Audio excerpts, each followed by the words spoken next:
This is VOCM Open Line. Call 709-273-5211 or 1-888-590-8626. The views and opinions of this program are not necessarily those of this station. The biggest conversation in Newfoundland and Labrador starts now. Here's VOCM Open Line host Paddy Daly. Well, all right, and good morning to you. Thank you very much for tuning into the program. It's Monday, May the 12th.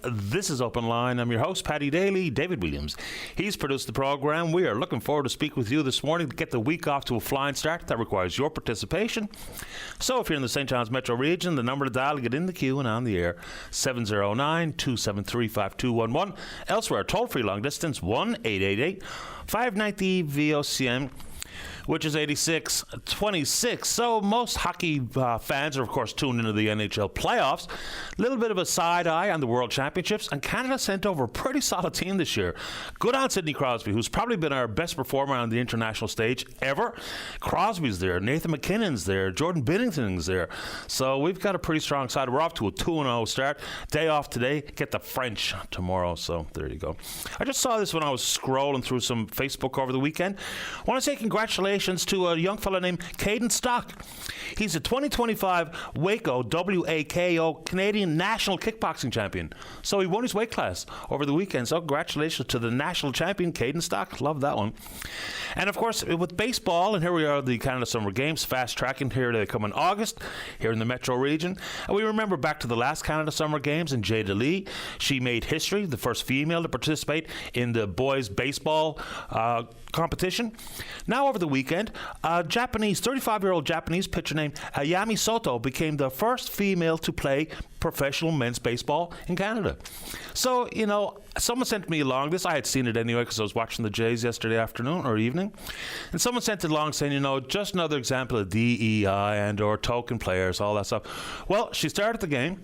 She struck out a batter, and nobody got on base. So I don't know about the token business. She's been the MVP of the world some 3 times in the course of her career, but breaking the gender barrier at the age of 35, pretty interesting stuff. 2 perfect innings, hard to beat. Oh, on the perfect game kind of stuff, I saw this out of the corner of my eye this morning. It was on this day 2004. Randy Johnson, at 40 years of age, playing at that time for the Arizona Diamondbacks, became the oldest pitcher in Major League Baseball to throw a perfect game at the age of 40. Pretty cool. All right, not even sure what to do with this story, but I think it's probably meaningful, albeit an odd warning. Okay, so this is for you caregivers and parents of graduating high school students participating in what they call the senior assassin. So they're trying to seek each other out on school grounds and elsewhere out in the community with Nerf guns and water guns. The goal is to eliminate everybody until there's only one person standing. It seems and sounds harmless, but there is a warning from the RNC. So it goes a couple of ways. Regardless if a gun is real or realistic looking, if there's a heightened awareness out there, because we hear the stories, the shelter in place and the shots fired and the guns that are being confiscated and seized during drug busts and otherwise. So there's a lot of people out there that are really generally worried about it. And if and when they see, you know, someone lurking around the corner, whether it's a water gun or otherwise, some of those things look pretty real. So the RNC are saying, talk to your graduating student and ask them to put away the gun and use maybe water balloons or something or anything other than a water gun or a Nerf gun. So if the police are called, of course, a heightened response using law enforcement resources to deal with water guns and Nerf guns because general public may indeed be worried about that issue. It could lead to charges. And of course, worst case scenario, which I hate to say, but it's a possibility, is who knows what happens if there's interaction with law enforcement. There's a lot of skittish crowd out there these days. So speak to your grade 12 student and tell them, you know, maybe, just maybe, you don't have to participate in this seniors assassin, even though it sounds like a bit of fun, right? But the RNC are putting that warning out there, so I thought I'd pass it along to you as well. All right. This is tricky business. So we know last week that there was a major drug bust and seizure out of Cochrane Pound. And the amount of fentanyl in particular that was seized was enough to kill 250,000 people. The population of the Avalon Peninsula. That's scary enough as it stands. So we've heard from incoming Premier John Hogan that he's talking about bolstering law enforcement to deal with the drug crisis, and it's absolutely exactly that, a crisis. It's a tricky conversation. So there's a story, interestingly enough, that I read this morning in the media about what they call drug bust paradox. And don't take it from me, because I've been talking about this for a long time. The war on drugs. Look, everybody breathes a certain sense of relief or a sigh of relief when you see the drug bust. More drugs off the street, more criminals hopefully behind bars, and hopefully with an appropriate sentence. But the war on drugs hasn't worked. So it really can't even feel strange to take this angle at it, but we have to deal with the reality.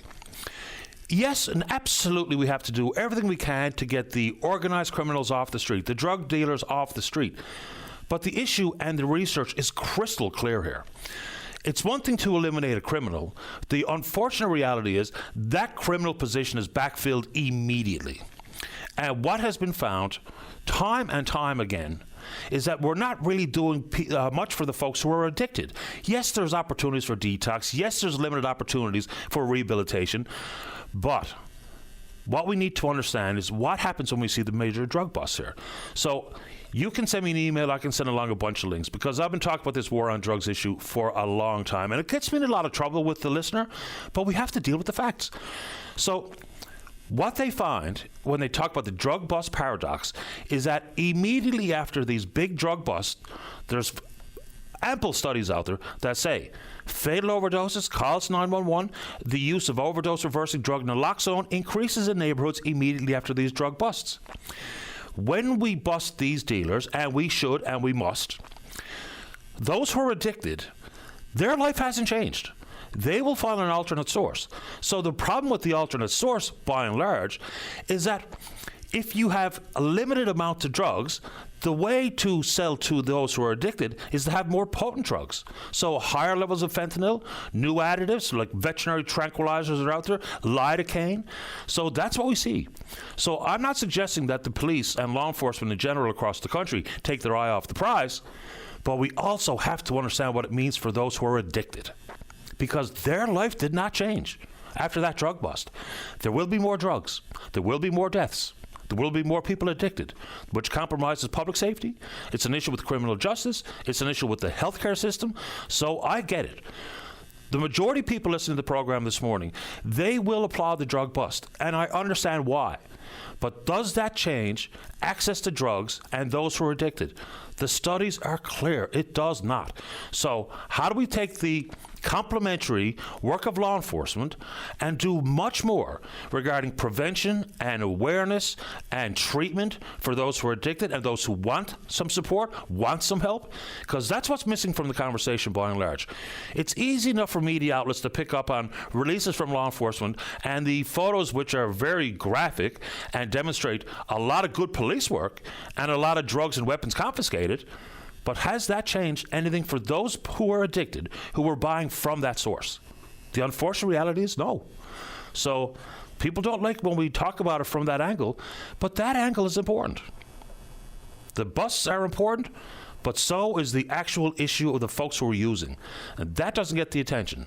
The headlines are grabbed by law enforcement and seizures. And bravo for the work that's being done on that front, but we got to take it on a little bit more clearer. I read an interview over the weekend, a fellow named Calvin Christie, a veteran RCMP national security and transnational crime investigator, talking about the direct link between weapons and drugs and where it's coming from. So he points to two nations, China and Iran. They combine what is the traditional clandestine spy work, and they're weaponizing things like fentanyl. It's purposefully being found setting up shop in this country, driven in large part by foreign bad actors in an effort to destabilize a variety of democracies. Here, the United States, Australia, the UK, Taiwan, Japan, and others. So again, we kind of have a funny way of looking at these things.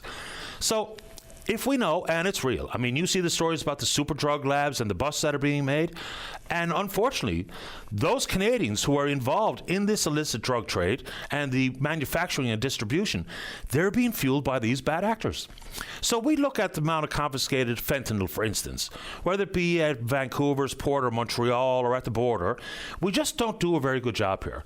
Bolstering security is, of course, important for massaging relationships with the United States, but inside our own country, how much is really understood here, and what are we really doing about it? We talk about foreign interference as it pertains to elections, but if we know that the efforts that have changed from the spy action to weaponizing things like fentanyl, and we know a lot of the precursors do indeed come from China, so we've got a big, complicated problem.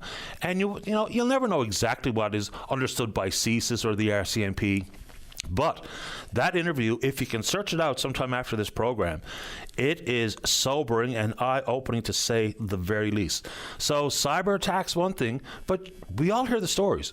And maybe I focus maybe a little bit too much on the drug issue, the scourge that it is to society, but it's a huge problem. Anyway, you want to take it on? We can do it. All right, so I see another story, and this was obviously going to be the case. We talked about it prior to wildfire season, but the folks out in Small Point, Adams Cove, Blackhead, Broad Cove. So they lost cell phone service. So, of course, your phone can move to SOS and the ability to make an emergency call, but unable to contact with others, your friends, your family, get more information as to what's actually happening in the community. So, yes, reliability, and yes, the issue that we're paying pretty lofty bills and the service is unreliable. So the folks in that area are pointing to the blatantly obvious. We need to understand exactly where the shortcomings are, and we have to do everything we can to partner with the big telcos and provide more reliable service. So it's one thing for convenience, it's one thing to justify the bill, but public safety is a big deal. So I know that the government had a pilot project on the Burgeo Highway last year. Now they've gone out to the market with looking for 10 proposals to create more advanced hotspots, whether it be for high-speed internet and for cell phone service. So the problem is that when we take a wildfire, for instance, or some other disaster which knocks down service, to really paint a clear picture of just how important things we take for granted. You buy a phone, you get a package, and you think that you should be able to go wherever you like in the country, in modern-day Canada, and this phone is working. The problem is it's not true, and it does not work in an awful lot of places, including in friggin' town. I mean, there's places where there used to be absolutely 100% reliable service, and that's not the case any longer. But for folks in that area, if you'd like to chime in, tell your personal story, because just imagine, you've got to leave your home, you don't know what's going on, you can't get in touch with folks that you care about, family or friends, because the cell phone isn't working. The service is gone. So we can take it on, if you like. All right, what do I want to get to here? There's a couple of issues inside the fisheries. So we're anticipating a call from a processor. We spoke about this one particular issue with Dwan Street at the FFAW last year, and it's a real interesting conversation. Now the FFAW is also talking about reopening the commercial fishery for mackerel. So it's been in a moratorium, so to speak, since 2022. There has been a 470-ton personal use bait fishery. They say it's completely inadequate. What's curious about all of this is mackerel is what they call a straddle stock. So the Americans don't have a moratorium. They have a commercial fishery, albeit less than what it once was. And mackerel is an interesting species in that, we talk about catch rates and what the fish harvesters see when they're out there fishing, and using that anecdotal and science by eye as to try to be a complementary source of information for DFO when they set these numbers. Mackerel, you can see the mackerel. I mean, they bubble up on that water. So unlike a lot of other species where you really do need the traditional science to be compiled to come up with some accurate numbers for what the tax should be, mackerel is an interesting one. Every single time a fish harvester contacts us about that particular species, they say the exact same thing. Look, the mackerel are out there in droves. Now, how that can be accommodated by DFO, in addition to the science that they should be doing, and are doing, I should say, but the FFAW are asking for that to be reopened as a commercial fishery, not just a bait fishery. All right. House of Assembly reopens today, a new cabinet, a new look of cabinet. Some questions coming about, John Hagee, not a lawyer, being in the Attorney General position, which I'm not so sure how important that issue is or that concern is. But the government really hasn't changed, so the opposition parties point to the same old issues and problems that they've been talking about and asking the government about or pushing the government on. So we can help set the agenda here. I hear John Hogan, the Premier, talking about the relationship between seniors and housing and cost of living issues. And then I have this small, albeit very active group of emailers that their bone that they have latched onto in full is the sugar tax. I get it. It's not the biggest deal in the world. It's not the hugest smack at your pocketbook. But the fact of the matter is, everything should be based on reality, research, and facts. The sugar tax hasn't made a difference. The government even went beyond their own forecasted revenue side, so people's purchasing habits have not changed there. And if they have, minimal numbers and minimal change. So as much as there's other cost of living issues that are really front and center, if it's not working, let's just scrap it. I understand the thought behind trying to encourage healthier options, but people don't seem to be playing along. The revenue is way up. I think that evidence is pretty clear that it's not doing what it was intended to do. And if that's the case, and it looks like it is, maybe it's time to move away from that. All right. And let's go ahead and set the agenda for government with your call. And then people are opining that there's an election call coming sooner than later. I don't know.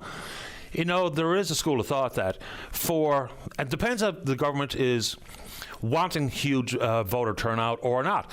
So once the summer season hits and the kids are out of school and the vacations get planned, automatically we'll have an impact on voter turnout. So if it's before the schools close, or we go, let's say, for instance, the first couple of weeks of September, people are talking about the timing of the election, and we can take it down here as well. A couple of quickies. So Prime Minister Carney will see his new cabinet sworn in tomorrow. And in the seat count business, there was a seat flipped from the Bloc Québécois to the Liberals, so they now stand at 170 seats. All right, so they talk about maybe the Speaker of the House will be someone who's not a Liberal member of Parliament, which, of course, is important because we're only talking about 2 seats shy of a majority. Then it's, I would imagine, the ongoing conversation amongst Liberals and elected members of the NDP, of which there are only 7, 5 short of official party status, as to whether or not any of those members would like to be a member of a majority Liberal government. So there's a lot going on there. The recount in Terra Nova, the Peninsulas, begins today. It's going to take a couple or 3 days for the results. We know Anthony Germain in the closest deciding riding in the country, 12 votes ahead of his Conservative challenger, Jonathan Rowe. So that happens today. It's happening at St. Gabriel's Hall in Marystown. And they hashed out everything. Who could be in the room? What's for lunch? Who's buying lunch? How many tables are going to be set up? Some of the things that are inconsequential, but the vote and the accuracy of the recount is, of course, important. And on that front, you know, talking about Western Canada. All right, so this is not going away. It's simply not going away. I think you can bet on the fact that there will be a referendum in Alberta. It's coming. So the numbers of people who signed up on some of these pro-separation organizations, the numbers are climbing, and quickly. So why I think there's going to be a referendum is because the legislation that was tabled by the Premier Smith, makes it pretty easy. It used to be you needed 600,000 signatures within 90 days. Now you only need 177,000 signatures in 4 months. And that's only 4% of the population. So it's somewhere around 20 or 30% of Albertans probably do want to separate. I would suggest, though, most of those pro-separation people probably don't understand the full implication of what's required and what the outcome could or should be. But it's happening. So it's the thought that the Prime Minister, and people aren't wrong, the Prime Minister, either we have to put all the facts on the table or an olive branch to the province of Alberta, because if Alberta has that conversation, then it's going to happen in Saskatchewan. It already is in some form. But how the Prime Minister handles that issue, because we can say elbows up all you like, but that doesn't translate into what is a somewhat of a divided country. I hate saying, you know, that it's so divided that it's irreparable and stuff, because that's not true. But how the Prime Minister handles not only this province and some of our grievances, which there's a long list, but also that conversation out west, I think it's going to be pretty important to see how that's handled.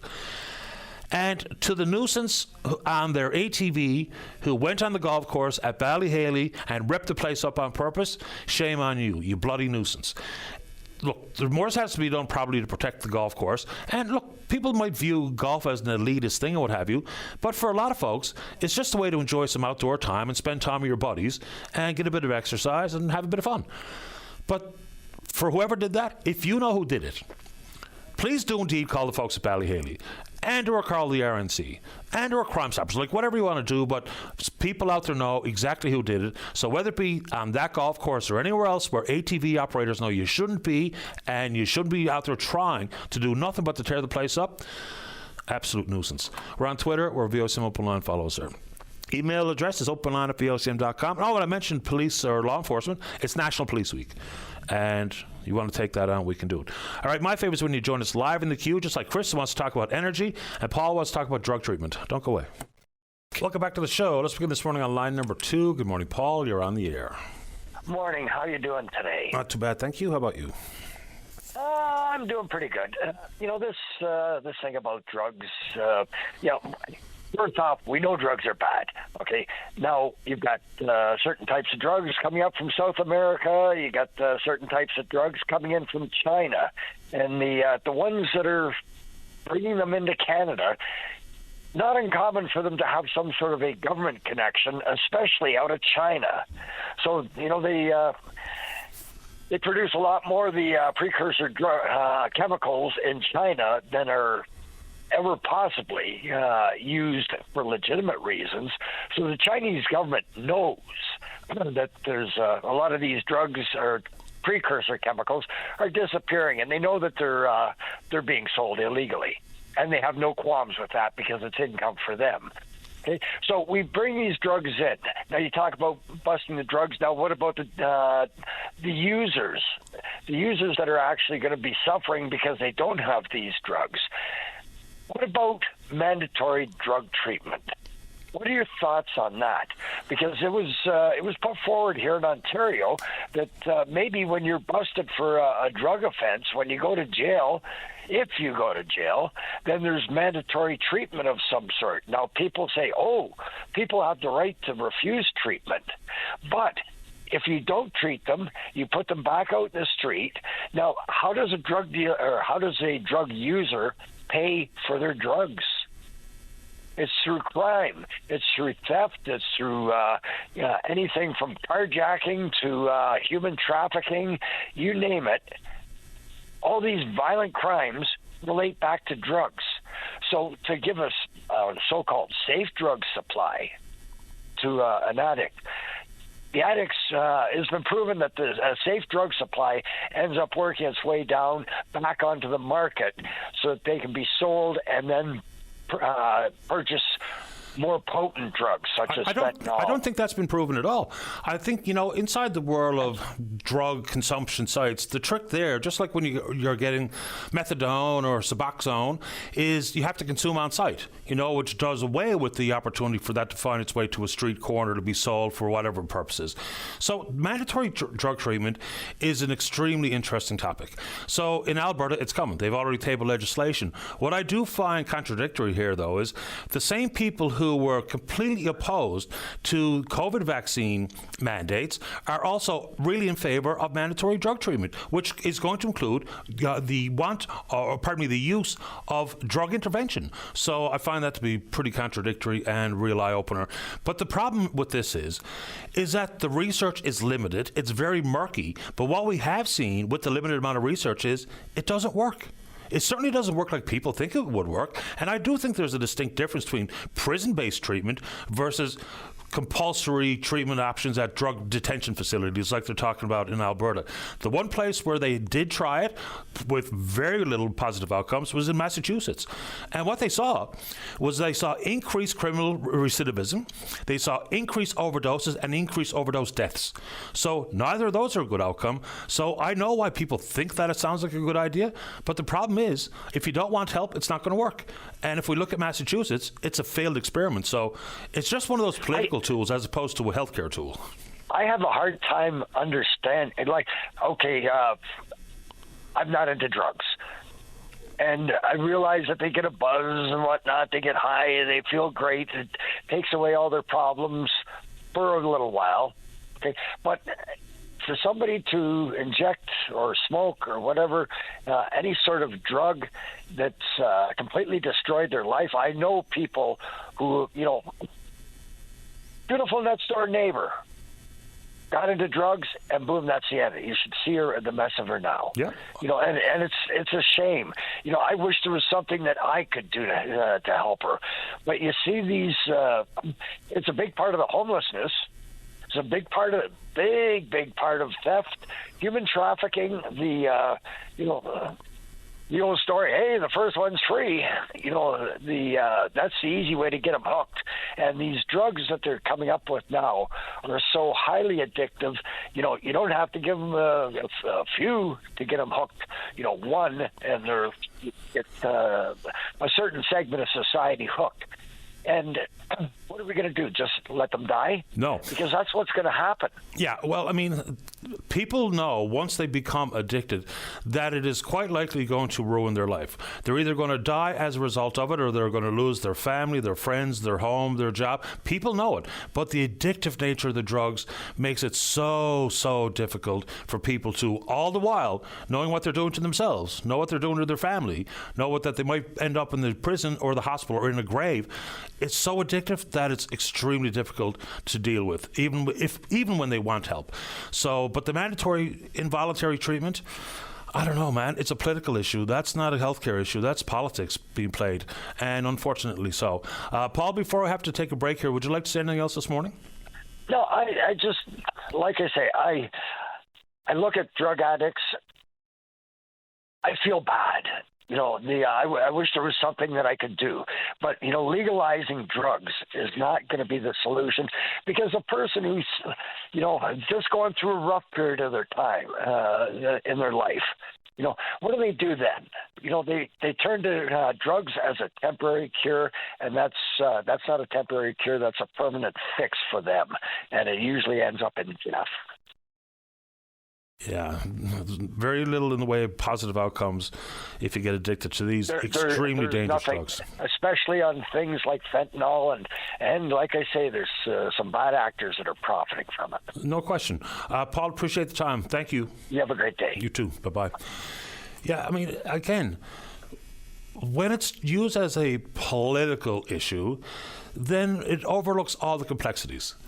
Because it's just a feel-good. People know there's a problem with drugs in this country. It's a crisis. It 100% is, for every reason that people understand. But if we think that the politicians are going to approach it with anything other than testing the base of support that they have politically speaking, listen to that message versus look at all the actual research facts here about what works and what doesn't. And again, we can bust everybody out there who's got one gram of fentanyl and any other drug. But does that mean that the users, those who are addicted, all of a sudden they're safer? It doesn't. So we kind of got to change the conversation. And involuntary drug treatment, if you can show me some research that says it works, I'm happy to have a look. I can't find any. There's limited out there. It's very gray and murky. And some of the examples of the percentage of folks who actually get the help, involuntary or otherwise, that come out the other side clean and sober, it's not what people think it is. Let's take a break. Don't go away.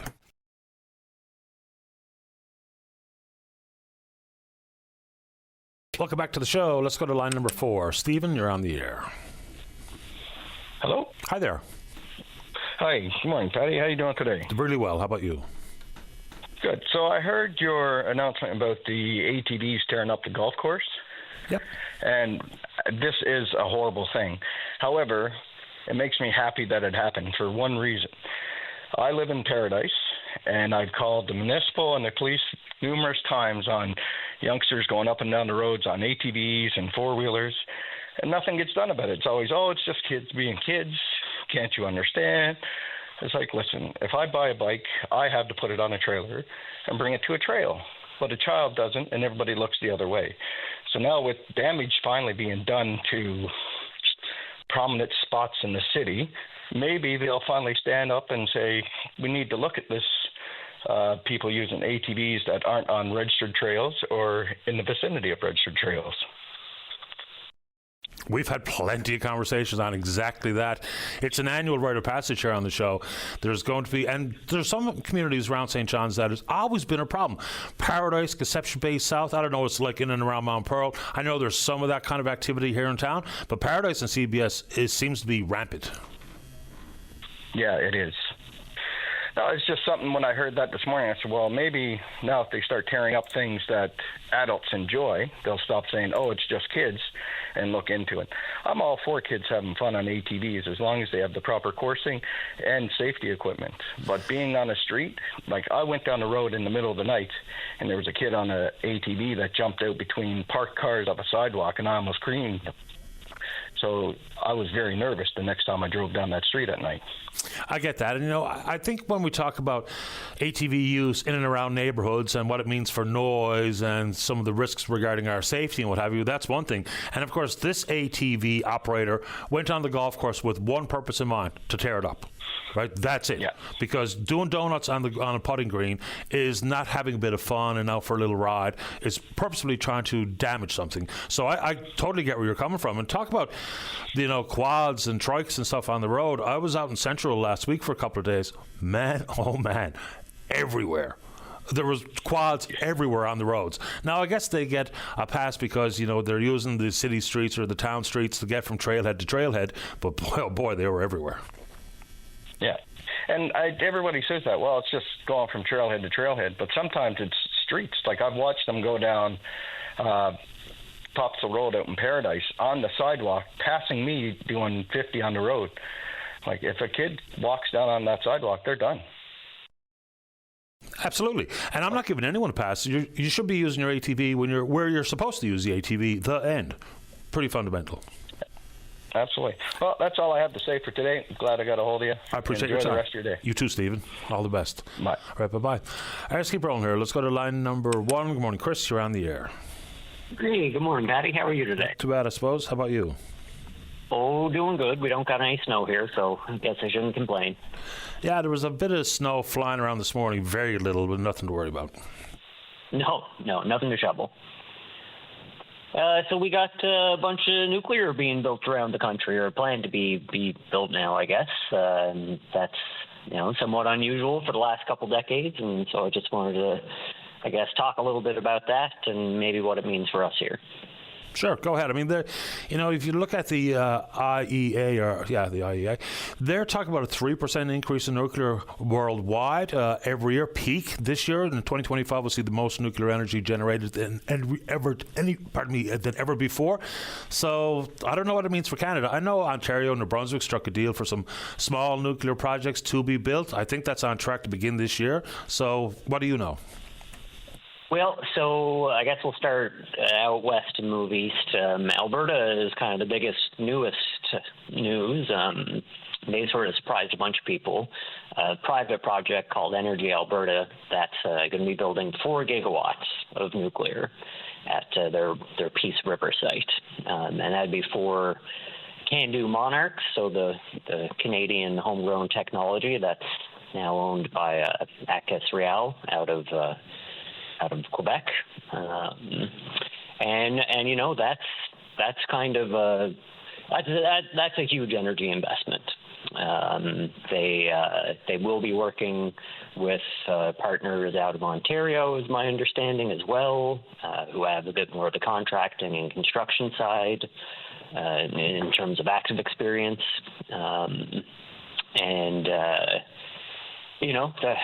maybe even vague shades of nation building to have Quebec and Alberta working together on an energy project. So that I imagine should, if they go looking for federal funding, I imagine that'll show up for them. But they haven't yet, and it's all private so far. 4 gigawatts for a sense of scale is, maybe 3.5 times what our province would consume in a day. So, a huge project. And the number they're throwing around for that is $35 billion for these 4 Monarch units. In Ontario, they just approved a small modular project, and that would be for 4 of these BWRX 300s. Made by Westinghouse. I mean, look and at okay, sorry, go ahead. No. What are you going to say? I was looking at numbers from Asia. I don't know why, but it came across my screen there one day last week. There's 65 reactors being built right now. There's 90 more that are planned and should start being built by the end of the calendar year. So obviously it's a big part of the energy portfolio. One concern, every time that you speak about nuclear, people reach out to me, look, I know that the upfront costs are extremely high. There's, generally speaking, and undoubtedly going to be project overruns. And then the concern I hear from many is storage of the waste product. But the fact is, if you look around, the storage can be done quite safely, whether it be in dry casks or in the deep geographical formations that are out there for that particular purpose. Most of the storage is done on an interim basis before they find permanent solutions. But remember when the place went absolutely haywire, when there was some conversation about nuclear waste being stored in Labrador. But the fact is, that's more about the fear of 3 Mile Island and actual meltdowns versus the actual impact on people's individual health and or the environment with the storage, because it can be done quite safely, is my understanding. Oh, yeah. I mean, the storage side of nuclear waste, as far as I know, hasn't had any disasters or deaths related with it at all. There have been plants that have had disasters, and there is a body count associated with that. But on any kind of global energy scale, there are worker deaths. Is really sad, and a lot of the literature even suggests that more people die building wind turbines than they do, building and operating nuclear plants. Now, there's a lot more wind turbines going up than there are nuclear plants, so that may not be a perfectly fair comparison, but it's proven technology that's been around for quite a long time now, and it is expensive, but there's a good line from a piece sometime last year that nuclear power is the most expensive piece of the cheap energy system, and that's I think a fair way to look at it. The whole idea of a clean national grid, I think, is sort of also encouraging people to look more at these energy projects and what we can build and where we can build it. And that's sort of where the small modular reactor seems to be popping up, is on those sort of edge cases in the smaller markets like here. I appreciate the time as usual, Chris. Thanks for the call. No problem at all, Patty. You have a good day. You too, sir. Bye-bye. All right, let's take a break. When we come back, we're going to say good morning to Shanta Wantanima, a master's student at Memorial University. Talk about the research she's done into the online dating world. Extremely popular, and maybe even more so during the pandemic and the throes of it. But also with the online dating comes the possibility to get ghosted. We'll find out what ghosted means, and it's probably happened to many people listening to the program this morning. So Shanta's next, and then Jill Bruce, councillor Ward 1 here in the city, talk about construction in her ward. And Tom Badcock, tell us what he found under the ramp at the hub when we come back. Don't go away. Welcome back to the program. Shanta Wantanima is a master's student at Memorial University. She'll be presenting at the upcoming Congress of the Humanities and Social Sciences, Canada's leading academic gathering, runs between the 30th of May and June the 6th in Toronto. And Shanta joins us on line number 6. Good morning, Shanta. You're on the air. Hi, how are you doing? I'm doing okay. How about you? I'm good, thank you. I'm so excited to be here. Well, I'm glad to have you on the program. It's an interesting topic. For folks who spend a lot of time in the world of online dating or simply interacting with people a lot online, it's become the go-to. It's easy. It's right there in the palm of your hand. But before we get into the early findings of your research, just tell the folks who might not know what ghosting is, what it is. Yeah, sure. So ghosting is basically the ending of a relationship or communication by cutting all forms of contact. So this could either be like stopping to call, not responding to emails, or just completely cutting someone off without an explanation. And we see that ghosting happens like either gradually or abruptly, but more often we see it happening like over long periods of time before someone completely cuts their communication. Even if people spend a lot of time online dating or, social media and interacting with others, the fact of the matter is there's always still going to be a time for actual face-to-face personal connections.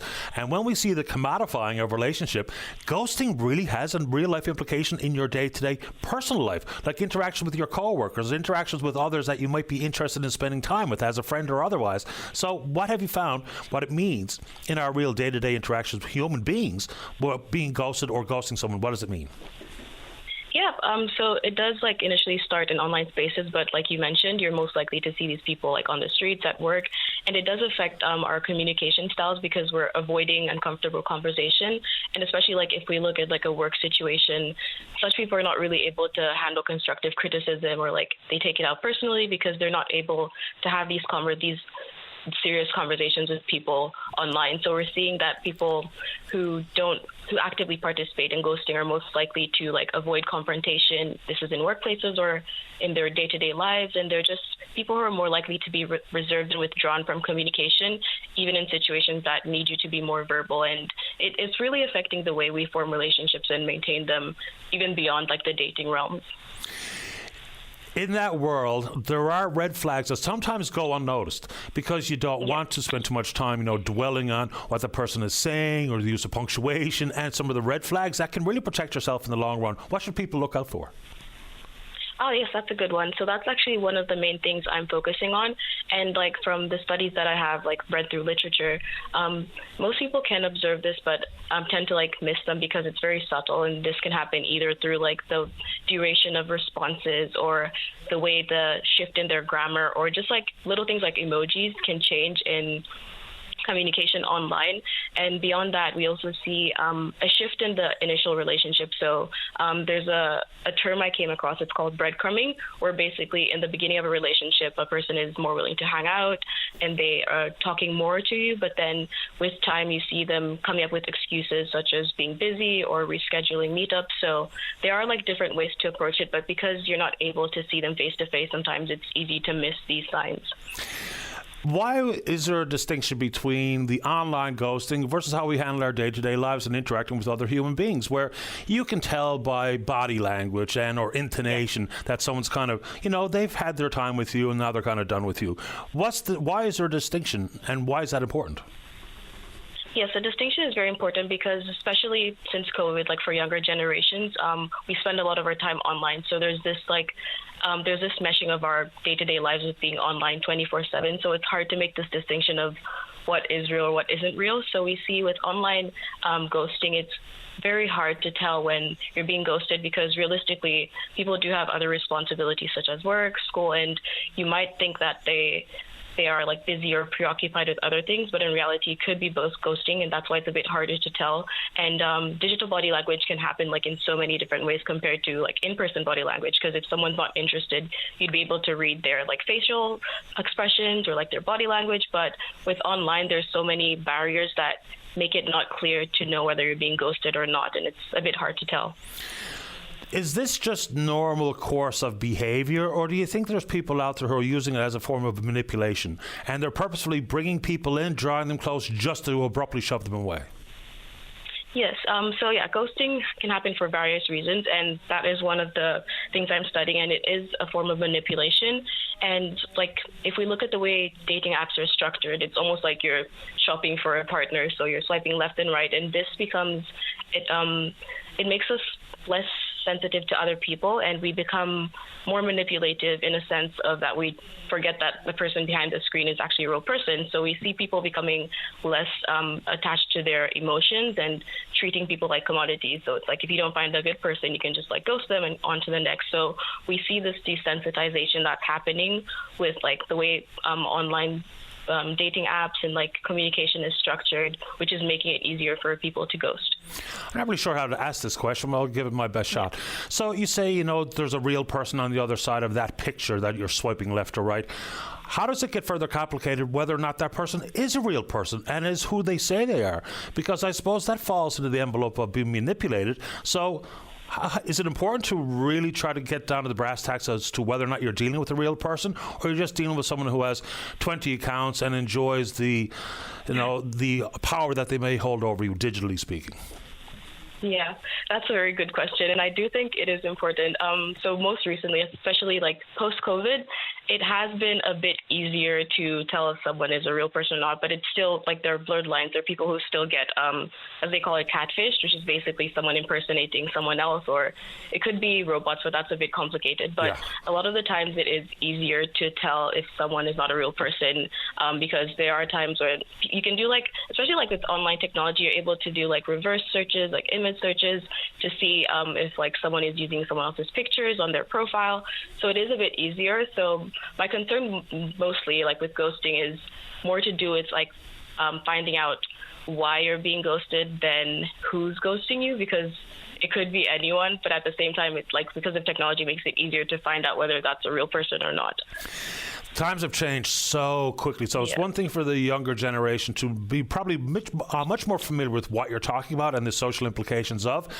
But for older folks, because, I mean, the numbers are clear. We see more and more people in, say, their senior years or 55 plus are getting back into the dating scene. And that's proven by a bunch of different factors, which I won't bring up here. Is there a difference with the way we should talk about this or think about this issue for younger generations versus older generations?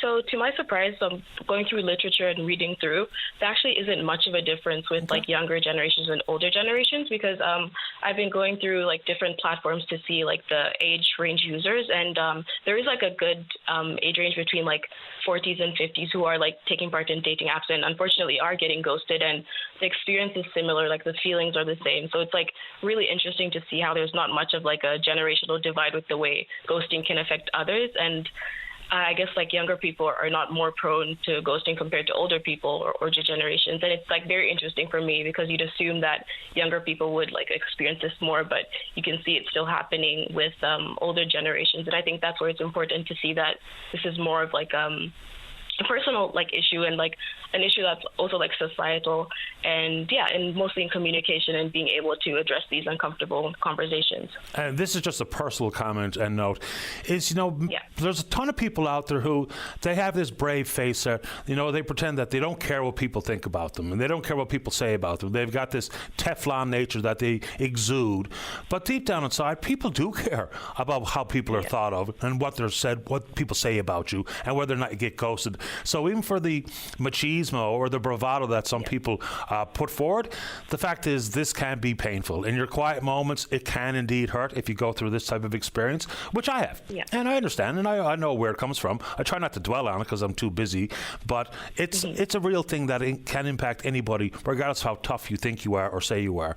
Very quickly before I let you go, Shanta, how did you get to present at the Congress of the Humanities and Social Sciences? Did you just submit your research and ask to be one of the presenters, or how does that work? Because this is a pretty big gathering of academia. Yeah, so it really is. So they have deadlines for submission. You can submit an abstract of your paper or any research you're working on, because it's open to professionals or like academics or students as well. So you submit your abstract before the due date, and I think about 2-3 weeks after you get a notice of whether you've been accepted to present at the conference. And then from there, you have to make sure you're a member of the conference and you've paid the deadline fees. And pretty much that's basically how it goes. We're just about to get to the news break. Was there anything else regarding your research or anything you'd like to add? Because you're the expert here. I was just trying my best to try to get some information. So one thing I would like to add is that we always see ghosting as like a person being ghosted and the person doing the ghosting, but I feel like it's not really a victim or a perpetrator situation, but understanding like why people ghost and how it plays out, because I do believe that people who do ghost also have like implications and psychological backlashes that come with doing that. So it's really important to understand both sides to be able to paint the full picture of ghosting. There's people that are picking at me, social media and email, that I wish would ghost me. Shanta, I appreciate your time this morning. Safe travels. Enjoy the experience at the Congress. Yes, thank you so much for having me. My pleasure. Take care. Bye. Bye-bye. Shanta Wantanima, I think that conversation is interesting. I really do. A lot of our lives are conducted in the palm of our hand, on our tablets or laptops or your phone or whatever the case may be. And it's probably really common. And no question, it can be really hurtful. And I kind of said that tongue-in-cheek, but there are people that are really at me all the time, digitally, and if they are so inclined to ghost me, please do. Let's take a break. When we come back, Jill Bruce, the Ward 1 councillor, appreciate her patience. She's in the queue to talk about construction. And we spoke about Matthew O'Leary with the president of the FFAW, Dwan Street, last week. Matthew's also in the queue. He's a fish buyer, and then we're speaking with you, and the topic, of course, is entirely up to you. Don't go away. Welcome back. Let's go to line number 5. Say good morning to Ward 1 councillor here in the city of St. John's. That's Jill Bruce. Good morning, Jill. You're on the air. Good morning, Patty. How are you? Doing okay. How about you? I'm okay. It feels like sprinter, but that's okay. We'll get through it, right? Yeah, absolutely. It's cold. Yep. So I guess I want to just kind of give a heads up to the residents about the construction that's going to be starting. It's actually starting today up around the Airport Heights area, but I'd be remiss if I didn't mention the devastating fires that were in the Adams Cove area last week.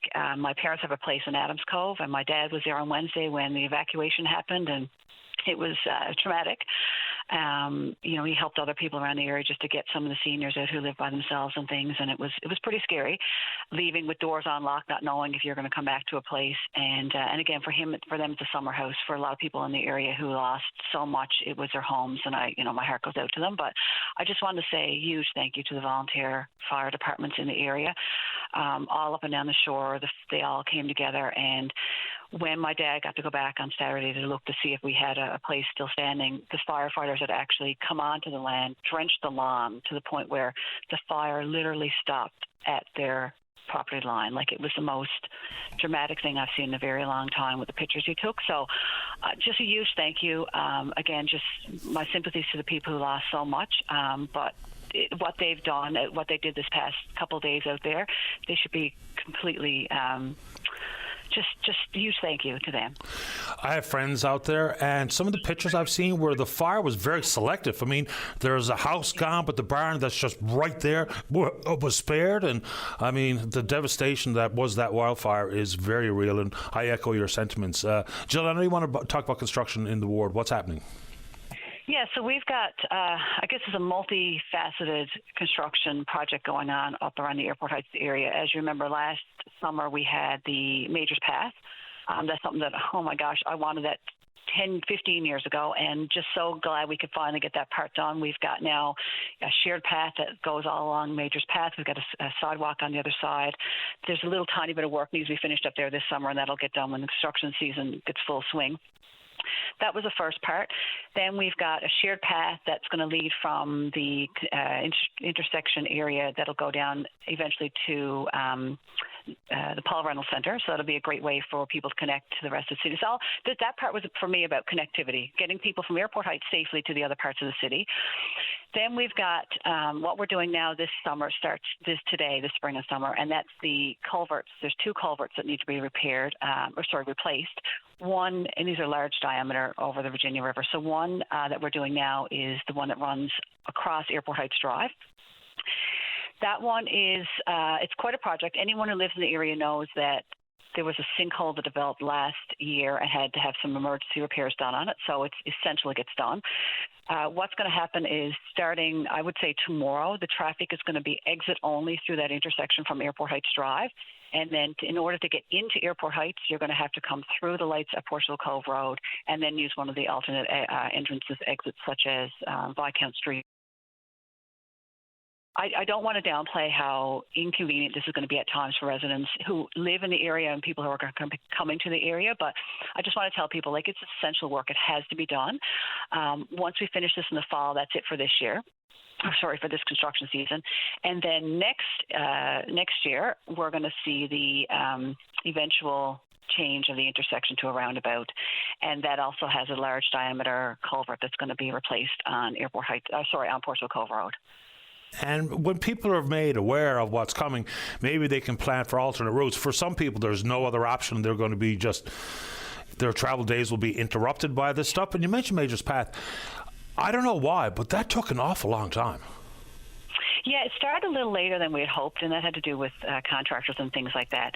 It took long, but I guess my hope was that it would be done before Christmas, and we were lucky we didn't have any snow until late and very little snow at all. But it was essentially finished. People could use it before the winter came, and there was quite a bit of work. I mean, I was traveling. I tried not to travel it every day because I tried to stay off as much as possible. But there was quite a lot of grading had to be done on that road and the sidewalks and all that kind of stuff. But it did. In the time frame that we hoped.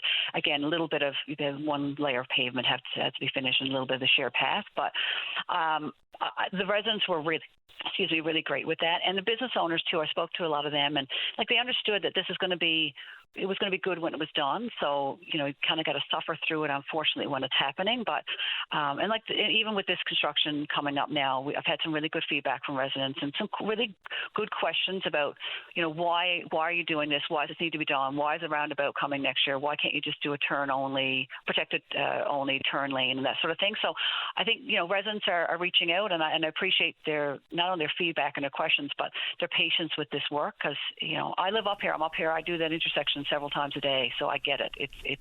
It's not going to be fun, but it's essential work for safety, especially. And it's some of that work, like you talk about culverts and the underground delivery of water and sewage, what have you. That's a ticking, I was going to say time bomb.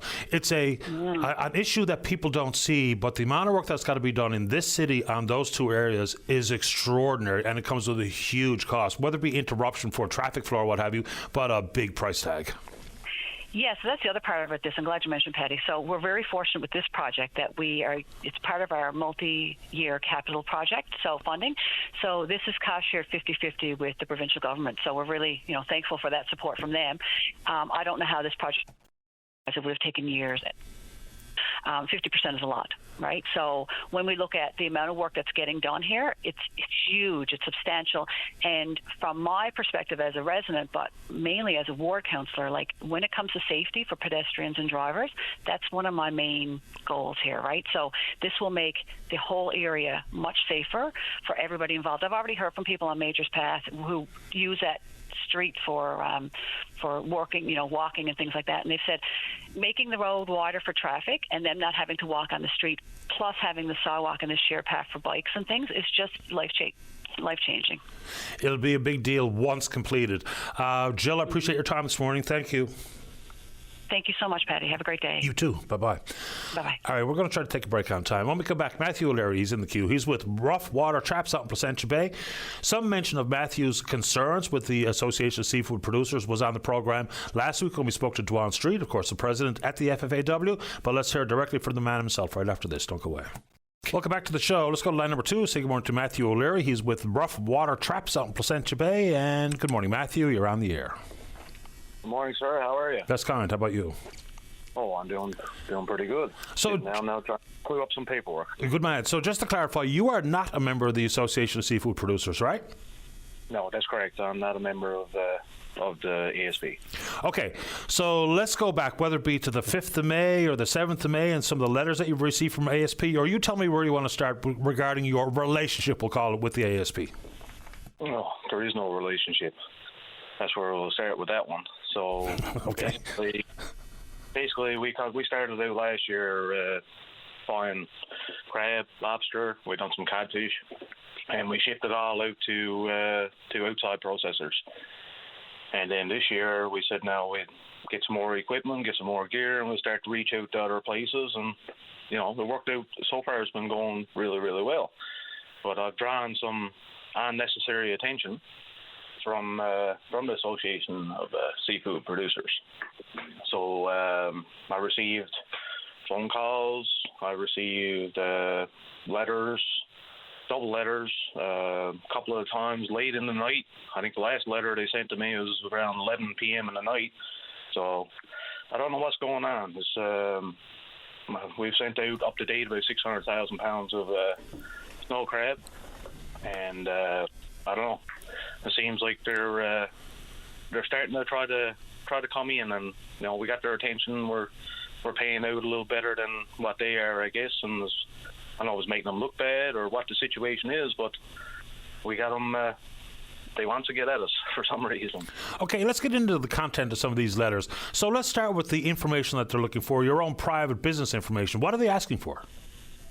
So what they were looking for, they wanted a list of all purchases containing the following information: the date, the vessel, the port, and the grading reports based on what I paid out in grading. So for starters, all that information is confidential. I can't release that to anybody. So, and I'm pretty sure he's a fairly intelligent man, so he knows that. So that's why I'm not sure why he tried to reach out for that information. And basically, they gave me a time frame to answer. And if I didn't answer by that time, they were going to pull services that I don't have to use anyway. And I'm not so sure the services, whether it be dockside monitoring, that the ASP or Mr. Lawler, I'm not even sure they have the authority to do that. No, he do not have the authority to do that. But what he presented in his letter was basically trying to show that he had the authority to do it when he do not have the authority to do it. He has the authority to report, I guess, other ASP members if they're not abiding by the rules. But I know for a fact that there was crab purchase in this province last year at the same wharf that I'm buying from that was graded at the plant. And there was never an issue, there was never anything spoken about it. I'm buying at the same wharf this year, and all of a sudden there's a big deal. So under my license, right, I'm not mandatory to basically obtain this grading. I have the option to get it. I have the right to engage in it, but I'm not mandatory to do it. Under ASP's contract, they are mandatory to do it because they got a agreement with IDG. Right, that's the grading service. That's the grading service. So, but other than the frustration that you feel, what are the implications on your business, if any? I wouldn't say it's not really affecting us a whole lot, but what's going on is it's just causing chaos. It's hard enough as it is to move everything forward, keep logistics moving, keep all that moving without getting on with this stuff, because there's no need of it. It don't need to be here. I don't have to do it. Going forward, I am not going to do it, and they can take it wherever they want to. It's not going to make a difference. It's written in black and white. I've been trying to understand this issue, even when we spoke with Miss Street, and now speaking with you this morning. So I have no earthly idea why this is happening, but is there a sentiment inside this that the harvesters might feel like they've got to watch their bobber with who they sell to? In some cases, I guess they probably do. Like most of the guys that I've got are guys that we had last year. So they were with us all along anyway. Now we did pick up some new guys, and one of the biggest concerns, is backlash from other companies, right?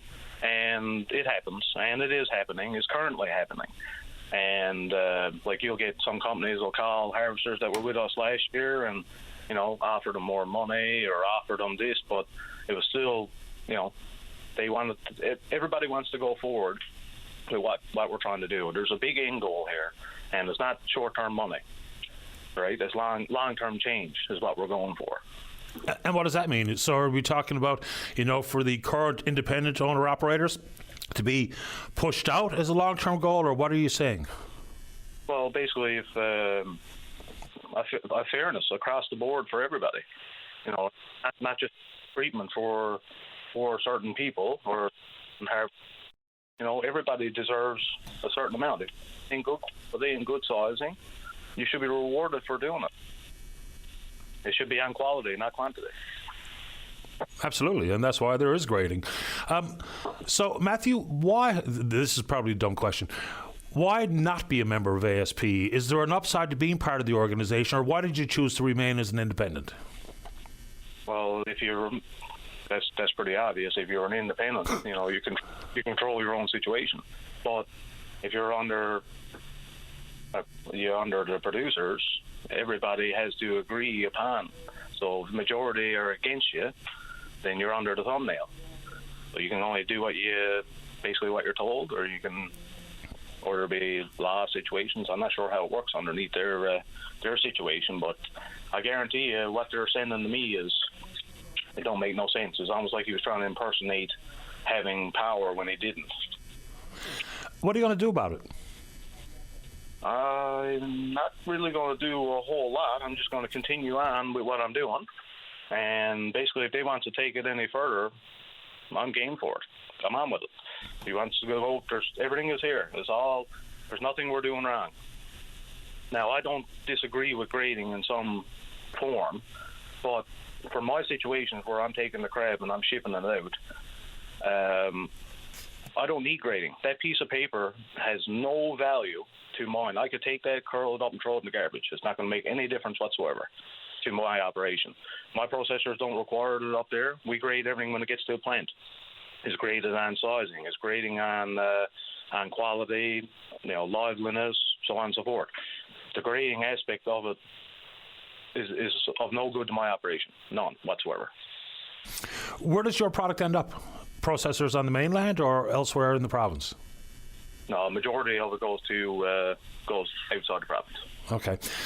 When they say that you're paying more for crab than the members of ASP, are you willing to share an example of the difference in the dollars? Well, they're paying $4.97. Yep. With a rebate promised in the fall, where we paid our lowest paid person was $5.85. So I guess that's the backbone of this issue in full. Matthew, anything else you'd like to tell us this morning while we have you? Well, it's not really much more. It's just basically, I don't understand why they're going, and we wanted the public to know what's going on, because it seems like they're trying to sneak everything in and, empty threats here and threats there. And we didn't know what to do with it, so that's why I reached out to Ms. Reed to present it. And at the time, I was offloading boats, and I couldn't get on the air that morning, so I asked her to basically present on my behalf for that morning. And then I'd show up the next time and basically run through what actually happened and what's going to happen now. There's probably going to be backlash just for me coming onto this and saying something about it.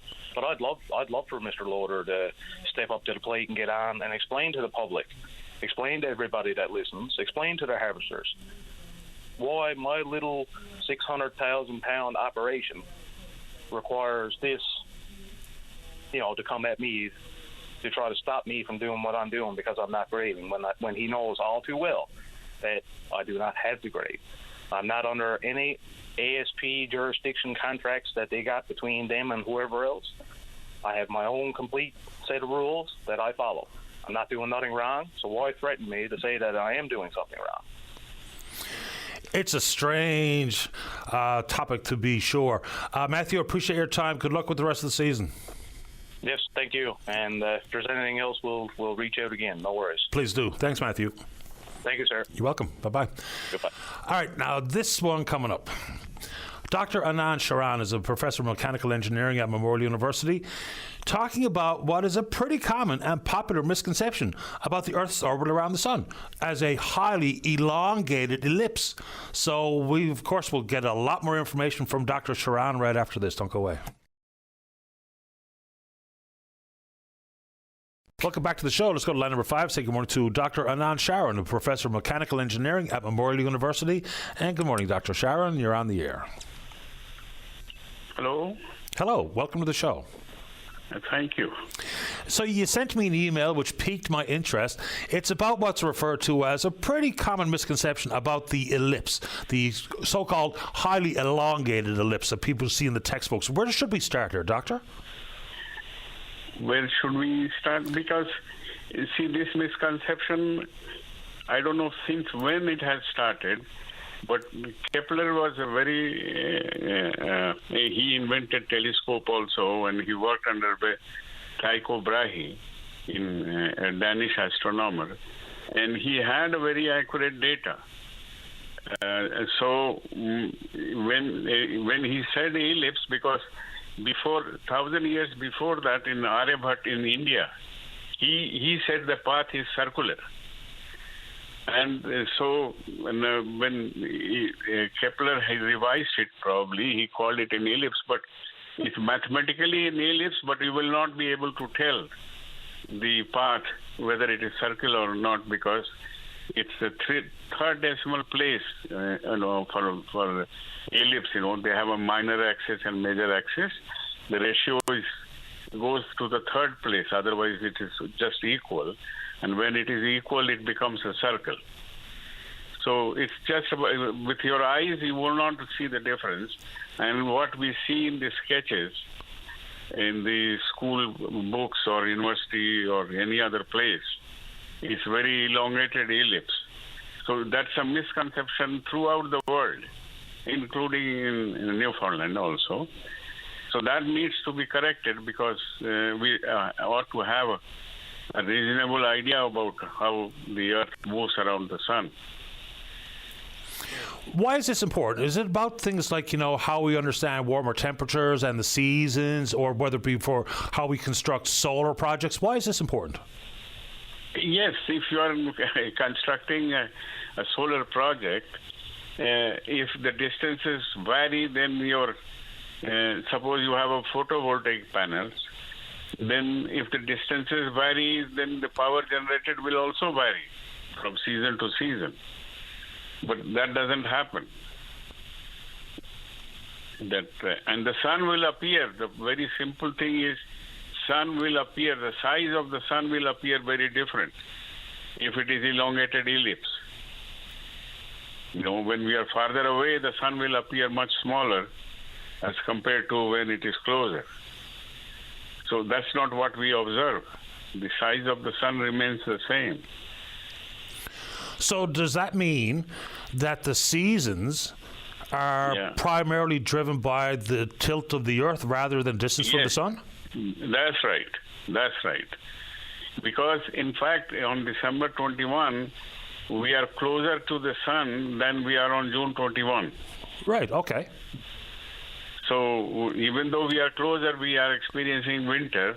That's because of the orientation of the axis. That makes sense to me. So, when you're talking about a Arabata, which I think is like 499 BC, I think, somewhere like that. I had a quick look at your letter, one of the letters you sent along. But how has that existed to modern times? So is it the way it's depicted in textbooks or what have you, for dramatic effect versus accuracy? So how did we get here? Because this sounds very fundamental to me. Not that it's simple, but it's fundamental. It is fundamental, and since when this misconception? Because he must have used it is Kepler's law of planetary motions, and his law stated that it is elliptical, and by people looked at it, those who came after Kepler, and just thought about an ellipse, and they started drawing the ellipse, without realizing and why Kepler was saying that, So that misconception started somewhere, and then it continued throughout the world. And that's what we have seen. You check any book or any place, you will see that elongated ellipse there. I'm not so sure if you're the right person to answer this question, but if this is scientifically understood, how does it continue to be perpetuated in textbooks, whether it be at the post-secondary level and or in grade school? Because if science knows it and knows the answers and knows the correction, do we have any idea why it continues to be portrayed the way it is? Because nobody has actually checked with the actual numbers. See, I used NASA's data, and it is a circular path. Because see what happened, how I came to know about it, that I was trying to design an optimal solar tracking system to generate electricity. So I plugged in the Newton's law and solved the problem and saw that the trajectory was a circle. So I was really surprised that, the trajectory was a circle rather than the kind of ellipse that we see in all the books, even university books and research books. Everywhere it is drawn like that. So people have not gone back to the basics to see the actual variation or position of the Earth. That's so bizarre. Nobody has checked. So Yes. we talked about the exaggerated nature that we see in textbooks. So is it a actual perfectly round circle, or is there some measure of eccentricity? No, eccentricity is just about zero because its point B by A ratio is in third decimal place. It changes from 1, Okay. So you won't be able to see with your eyes. If you plot it, you won't be able to see with your eyes. Well, I think I knew just enough about this to have a conversation. And, when I said that when you were coming on, someone sent me some link that I haven't had a chance to read through in full, but it's, even some modern day beliefs of geocentric versus heliocentric. It's remarkable that the science is pretty crystal clear here, but yet for some bizarre reason, we still have that blatant misunderstanding of the realities, and it has real life implication, as you discussed, whether it be for solar projects and understanding the seasons and understanding where and why and how warmer temperatures are the reality. So it's fascinating stuff for me. Dr. Sharan, I must be missing an awful lot here in trying to push the conversation along. What am I missing? What do we need to know? What we need to know is that it is a circular orbit for all practical purposes. And then we should have like accurate picture as a common person also, and especially when we are teaching in schools and colleges and universities, we should be teaching accurate things, correct things, not something based on beliefs. So that needs to be changed. The belief that it is elongated ellipse, is just not right, in this 21st century. And this kind of belief we should not be carrying out. So the Earth's distance to the sun varies slightly over the course of a year, but we talk about the primary driver here being the Earth's tilt and the axis of rotation, which is what? Relative to the plane around the sun. The path of the motion of the Earth around the sun, it's a planar motion. The center of the Earth moves in a plane, so that axis is tilted 23.5 degrees. The axis of rotation, spin. So that spin orientation makes the difference in season, but the orbit itself is a circle. Practically, it is a circle. So distance-wise, we are not further away anytime from the sun for all practical purposes. And by ellipse, when they are drawing an ellipse, they are showing that the distance is large, and it leads to misconception that winter happens when we are far away from the sun. But that never happens.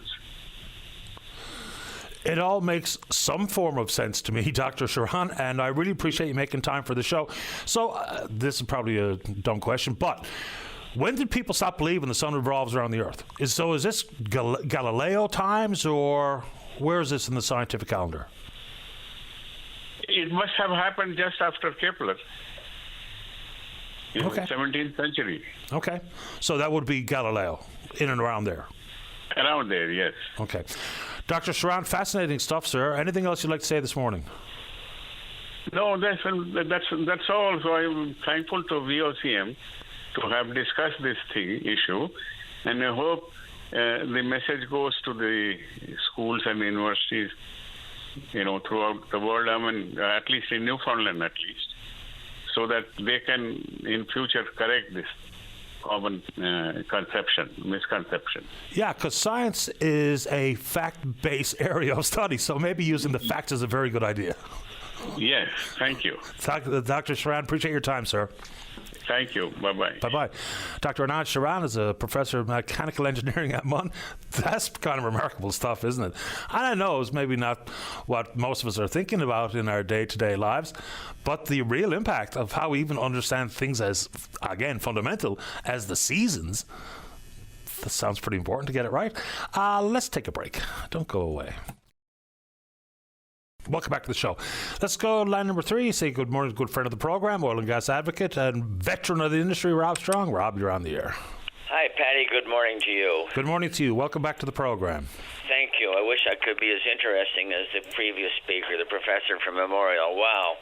It's another world out there, isn't it? What the rotation of the Earth and the sun and the seasons and the weather and so on. So I apologize for not being as fascinating as he was.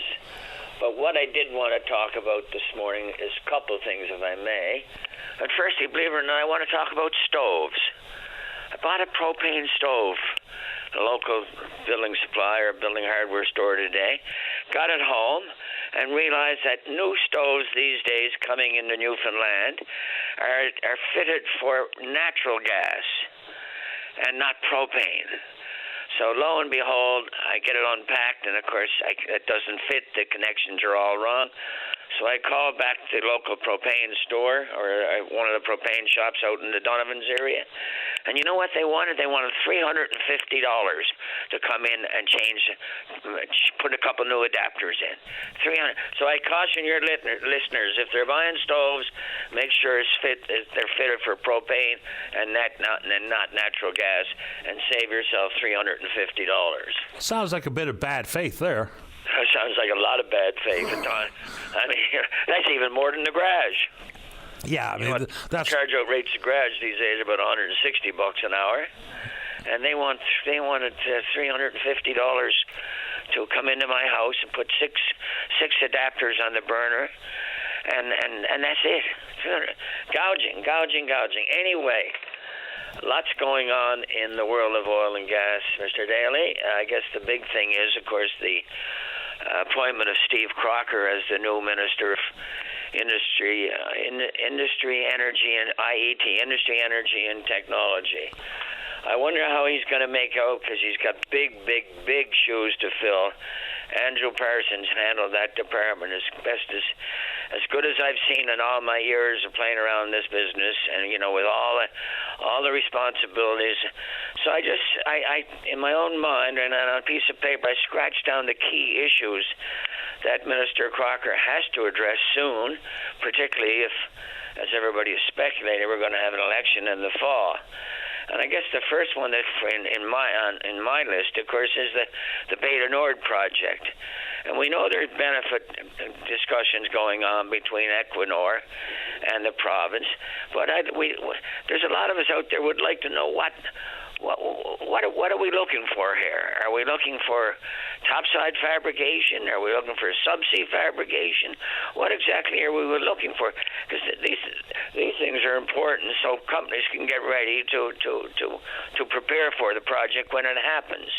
We now know that they're talking about first oil potentially, and I caution everybody, this is potential. This is not a done deal yet, but if it is a done deal, we're talking about first oil by 2030, which is 5 years away, which is not a lot of time. So Minister Crocker has got to get cracking and negotiate something, and something that's acceptable to Newfoundland. I mean, do we give up topside fabrication to get the project? Do we concentrate on subsea, and what does subsea mean for Newfoundland? So lots of questions there and lots of answers. So yeah. Well, Equinor, I mean, they didn't say all this definitively or out loud, but reading between the lines, they were really leaning in on just how much subsea work was required and just how much subsea expertise is in the province, kind of pumping our tires a little bit on that front. All the while, not saying directly, but the inference is that topside's probably done elsewhere. If they had their druthers. And of course, this is a negotiated item inside a benefits agreement, but that's kind of how it came from Equinor. That's how I heard it anyway. Yeah, you're correct. That's the way I heard it. But subsea. I mean, let's talk about subsea. What is subsea? Well, subsea is a series of blowout preventer stacks on the ocean floor. It's a whack of flow lines and risers and specialized valves, and these are not things that we fabricate here in Newfoundland. Yes, there's going to be subsea installation, but that's going to happen anyway. So I'm not that keen on trading off topside fabrication for subsea. I mean, we're already doing subsea. If you look at West White Rose, which I'll talk about in a minute, but I mean that's a subsea tieback from one platform to another. If you look at Hibernia's southern extension, that's a subsea tieback. So, we know a fair bit about subsea tiebacks and subsea infrastructure in Newfoundland. So, anyway, that's one of the things that Minister Crocker is going to have to face. The next one, and somewhat tied into that, is the future of Bull Arm. I mean, the EOI came out in December of 2024, or maybe 23. Yeah, 23, I think. 23, and we still don't have a decision as to who and what's going to happen to Bull Arm. And again, that's critical because there's companies wanting to do things. We know they're shortlisted now between D.F. Burns and Narrow, but the facility is was a world-class facility. It needs a lot of work now, but that's got to be decided soon. Another thing that Minister Crocker is going to have to just one point on Bull Arm. Just one quick point on Bull Arm.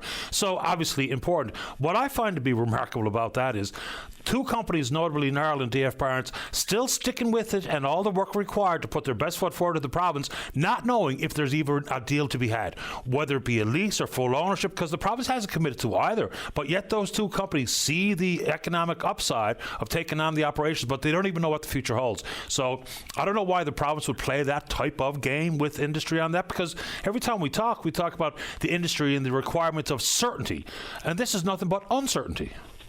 Yeah, exactly. I mean, what do you plan for? Do you plan for topside fabrication? Do you plan for subsea work? So it's important, as I say, that we as a province recognize and identify exactly what's going to come out of the Maiden Nord benefits agreement. Sure. And because that's going to have, as you have alluded to, that's going to have a major impact on activity in Bull Arm. Another issue, excuse my voice this morning. Another issue that Andrew Parsons talked about very briefly just before he left government, and that is talking about the gas resource. And I know that's something you're very interested in, but I understood from one of his final statements that he indicated there's some news coming on natural gas. I know the province has been doing some evaluation of how much gas we have out there. We're hoping the new government in Ottawa will look favorably on some sort of gas development, whether it's LNG or CNG or pipeline to shore. So I think that's an issue that needs to be addressed very quickly as well. The other one, looking at the budget, the last budget, I see that there's $90 million in the budget to attract offshore, but how are they going to do that? What is this going to be subsidizing drilling contractors? Is it going to be applicable to new exploratory activity or subsea tiebacks? So that's another issue. Yeah, because the last time when ExxonMobil got a $50 million break is that they didn't pay us an additional $50 million. Not that we gave them any money. So how they use that 90, I have no earthly idea, but that's an excellent question. And again, as I say, with Minister Crocker's portfolio includes mining and oil and gas and energy. I don't know where he's going to find the time to address these issues. And another issue too, Patty, is I don't think people realize it, that Beta Nord is 60% Equinor, and the other 40% is owned by BP.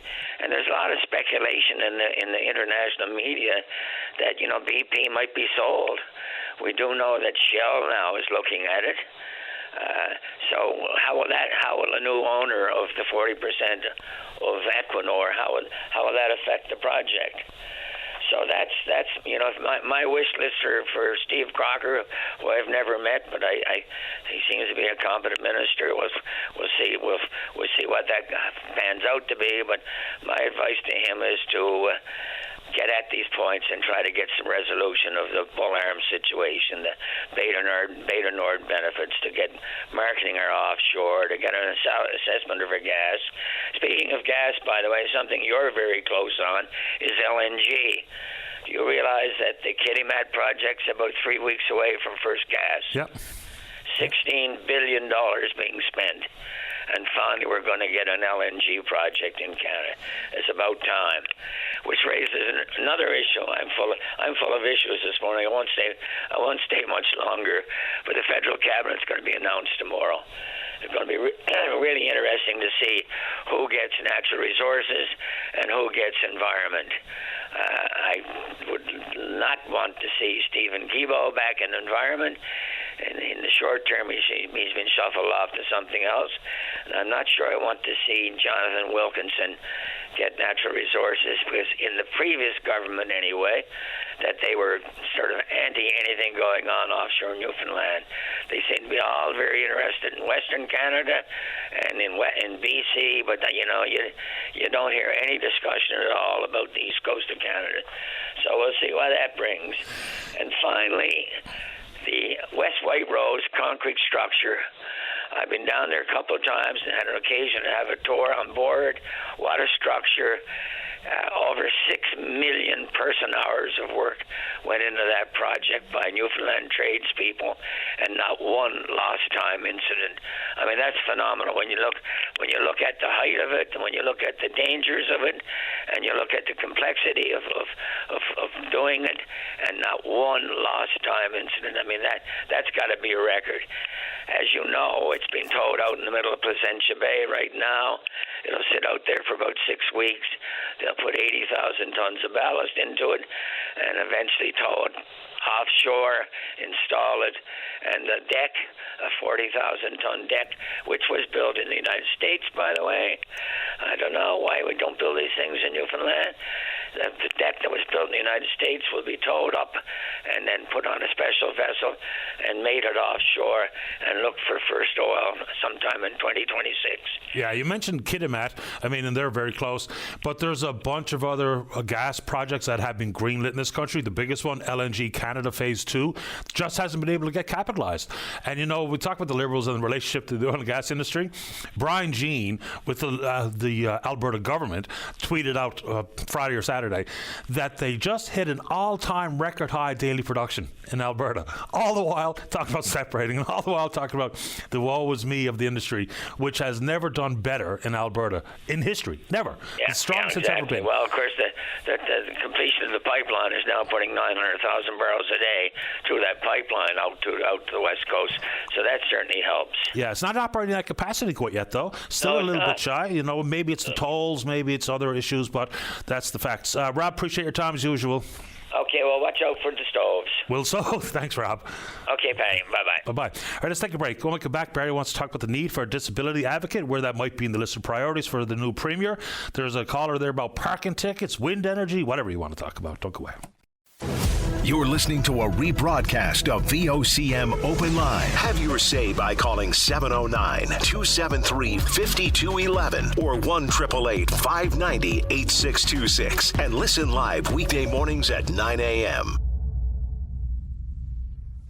Welcome back to the show. Let's go to line number 1. Good morning, Barry. You're on the air.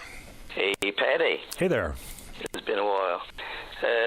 Listen, I'll start off, I guess, with the lack of any advocates out there on behalf of disabled people. Like, my plight in trying to get more home care hours, that's been shot down left, right, and center by every so-called advocate that I would call them, and that includes Nancy Reid from the Coalition of Persons with Disabilities. Joanne McDonald, she's an advocate for people with disabilities. Mary Reid, Paul Walsh, and a couple others. We met with Tom Osborne and Siobhan Cody one time over the Confederation building. Sat across the desk from them, went on and on about not only my plight, but people with disabilities. And he just folded her hands, and Siobhan Cody had a grin on her face, and there's nothing we can do with policies that are out there. And now a social worker can't even advocate on my behalf. And I mean, I'm getting more out. Like, I have 5 letters from my doctors. 3 of them are specialists and a psychologist as well, and another social worker, all recommended what my needs are, not my wants. I don't want someone to babysit me. I need somebody to clean my apartment and do my laundry and go grocery shopping with me, help me out with a bit of banking, probably go to Walmart once every 2 weeks, and whatever it is. And decide piece of having someone with me, yes, are social benefits and mental health benefits, because I've been diagnosed with depression and anxiety, which I refuse to admit I had. But anyway, the anxiety and stress and that affects my body. When it comes to dealing with stress, I have irritable bowel syndrome. I don't know if you know much about that or not. And I also have diverticulitis, which stress just amplifies 100%. And I have tinnitus as well, what stress acts on. So with all the people that are so-called advocates for persons with disabilities, their hands are tied. They can do absolutely nothing when it comes to the policy makers and the policy holders, and then it's sent down to the social workers to be the enforcers of the policies.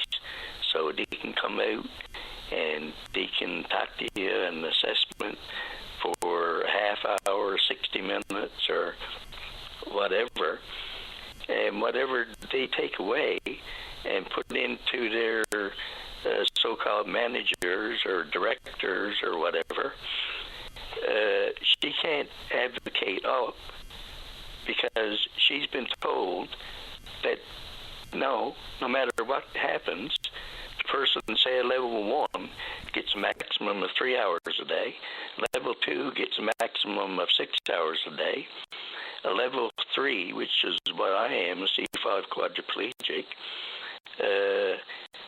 is only entitled to around 10 hours a day. And the figures I'm getting that already.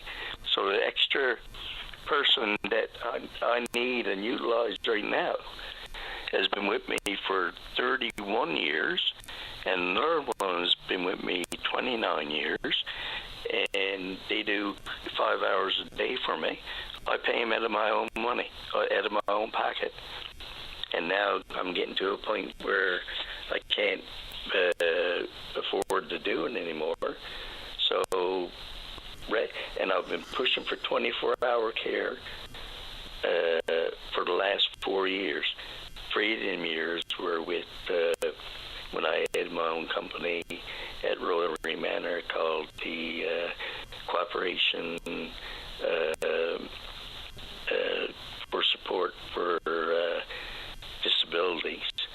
And they took that away for 30-day notice with no reason, because the Department of Justice said they could do it. And a system that was doing just fine. And now, in the last year, nope, not at all. Barry, in the world of, some of the social activities and the shopping and the like, I think I read in an email you sent along that there's something called the Social Prescribing Project. Are you part of that? For the seniors program that I just sent in, that they recommended? Yeah. No. Is that something that would be helpful? Well, it just makes me seem that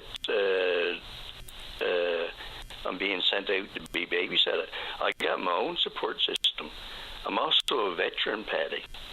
And when it comes to trying to get a Veterans Affairs to help me and support me, because I didn't have my so-called accident on the job, but in the military, you're on call 24 hours a day, and I was sent on directed leave where I didn't request it and I didn't volunteer for it. that doesn't matter. But now Veterans Affairs are listening to me, and they know I need support. So I'm going down that avenue first. But as you were saying about the seniors, I'm not familiar with that part of it, no. Yeah, so, I mean, I think it's a partnership between Seniors NL and the department, if I'm not mistaken. So, and I'm not suggesting you should do anything at all, but if that's something else that might be beneficial, even just to figure out exactly what it looks like and how that practical support might be complementary to other supports you get. It's the only reason I mentioned it, because I think I saw it in a response from a social worker to you. Yes. Yeah, that's right. I mean, the issue regarding the need for a disability advocate, it sounds pretty justified to me. We're talking about a full third of the population. So whether it be something like the seniors advocate, because when the suggestion was that the disability advocate be lumped in with the seniors advocate, it just didn't seem like that made a lot of sense to me. It sort of insinuates that seniors are disabled, which that's not the case. So a standalone advocate's office does make a lot of sense, whether that be a person who can, pick up and be the champion for individual cases and or just, advocate for the general disabled population. Those things are yet to be fully understood. But Barry, before we take a break, sir, would you like to say anything else? Well, I just want to say I'm going to keep my fight, but the way it is, my health comes first. Sure. So, I mean, if there was a disability advocate to do the job that I'm trying to do through other people, that would give me a chance to recover mentally and physically and get my health back. And that way they could take up the fight in a general form.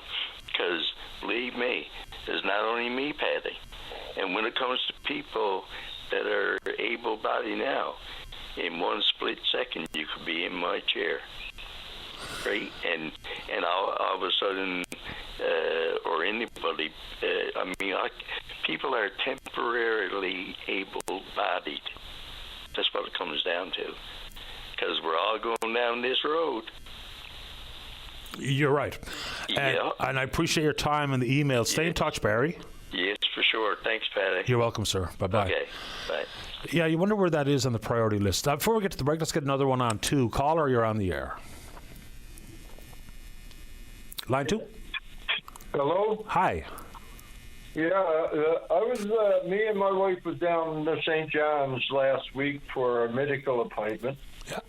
While we're down there and we're waiting around for the appointment, we went to visit a friend, and it was in the Churchill Square, Elizabeth Street. Yeah, Elizabeth Avenue. And we pulled up in the handicap parking in front of the business where she was working at, and went in. And when we come out, we had a parking ticket with no signage, like on the pole, the handicap parking pole or anything like that. Just a $50 fine. And like, is that legal or what? How do I go about fighting this? Well, you can't fight it. We had no way of knowing that it was paid parking because it wasn't posted. Yeah, I mean, I'm familiar with the area, and there's probably not the required amount of signage, depending on where you are. Like, you can pull right up in front of one of the signs and know that you're going to have to pay for parking, but I get it. There's an opportunity to challenge that ticket, though. The information should be on the ticket. Yeah, but I'm from the West Coast, and I want to go to court. I was on the phone actually for half an hour going through their system to plead my case, and I even got a picture of where it was parked. But after a half hour, only to find that their mailbox was full and they couldn't take any messages at this time. They're still not answering their phone. So I'm kind of frustrated here this morning. And like I said, if I had known it was paid parking, of course I would have went to the meter and got paid for it. But I didn't know, and I don't think it's legal to charge for parking with no signage. Say, yeah, there was. After I went and talked to the officer who issued the ticket, he pointed out some pay stations and stuff. But they were like where we actually parked, and I checked all of the handicap parking spaces. None of them had any signage saying this is paid parking. So, you're talking about people that can't get around good, and I think they should know, should see it right in front of them, whether they got to pay for this parking. Don't put the stations in other areas of the parking lot and not direct, put a arrow or something there saying, there's where the pay station is. This is a paid parking lot. So it seems on their end and sly to me that they would do that. Like there should be in say a 3 or 4 parking space handicap. There should be at least one notice on one of those poles that would alert the driver to go and read it. But there's nothing, not on either one of them. There's nothing saying it's a paid parking. So, yeah, to me, it's on their end. So, when you say you were on hold for half hour, on hold with who? With trying to get all, following instructions from my calls where I was going. They're trying to talk to somebody about this ticket.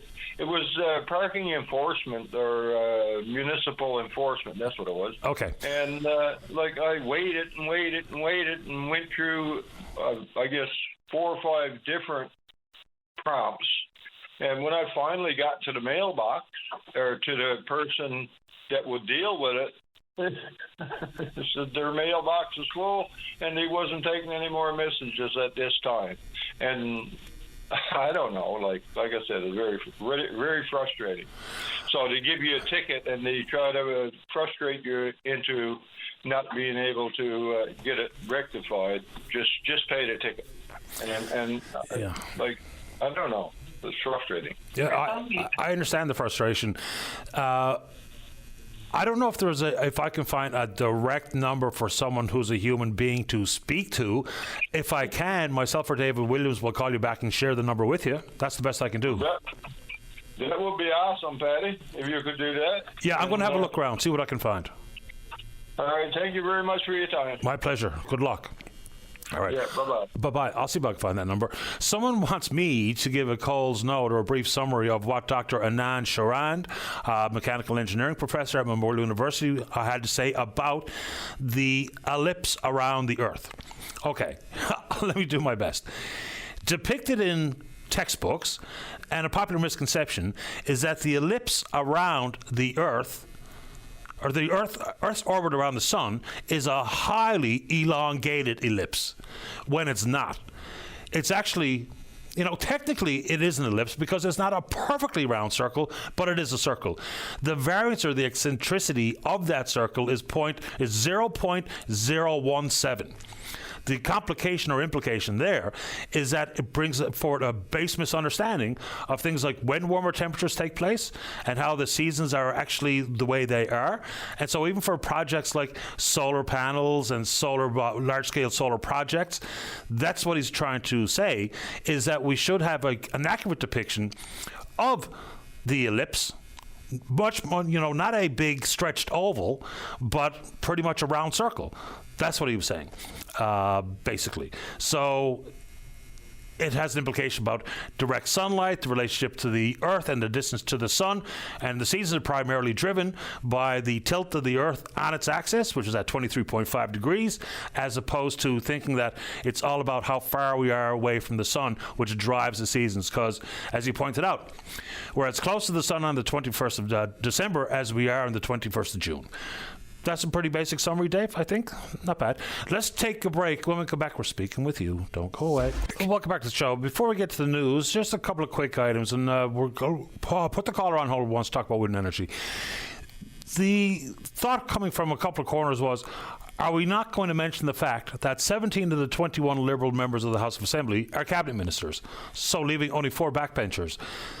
I didn't have a time to look up, since I saw that note, about the size of Andrew Furey's cabinet and or cabinets prior to that.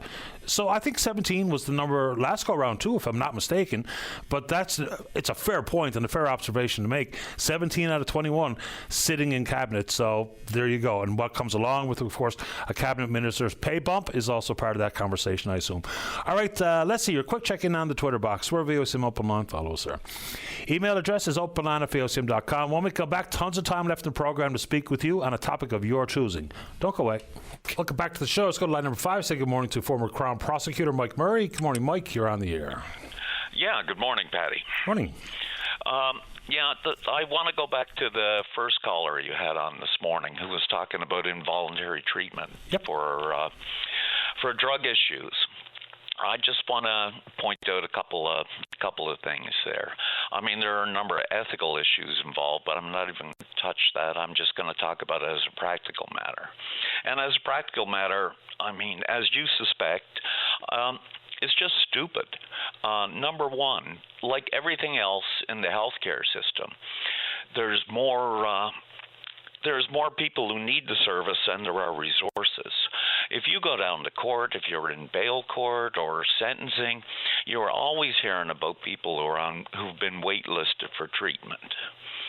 They're trying to get into one of the drug treatment facilities. So, I mean, and then that leads us right to number 2 is that, I mean, the whole idea is just a waste of resources.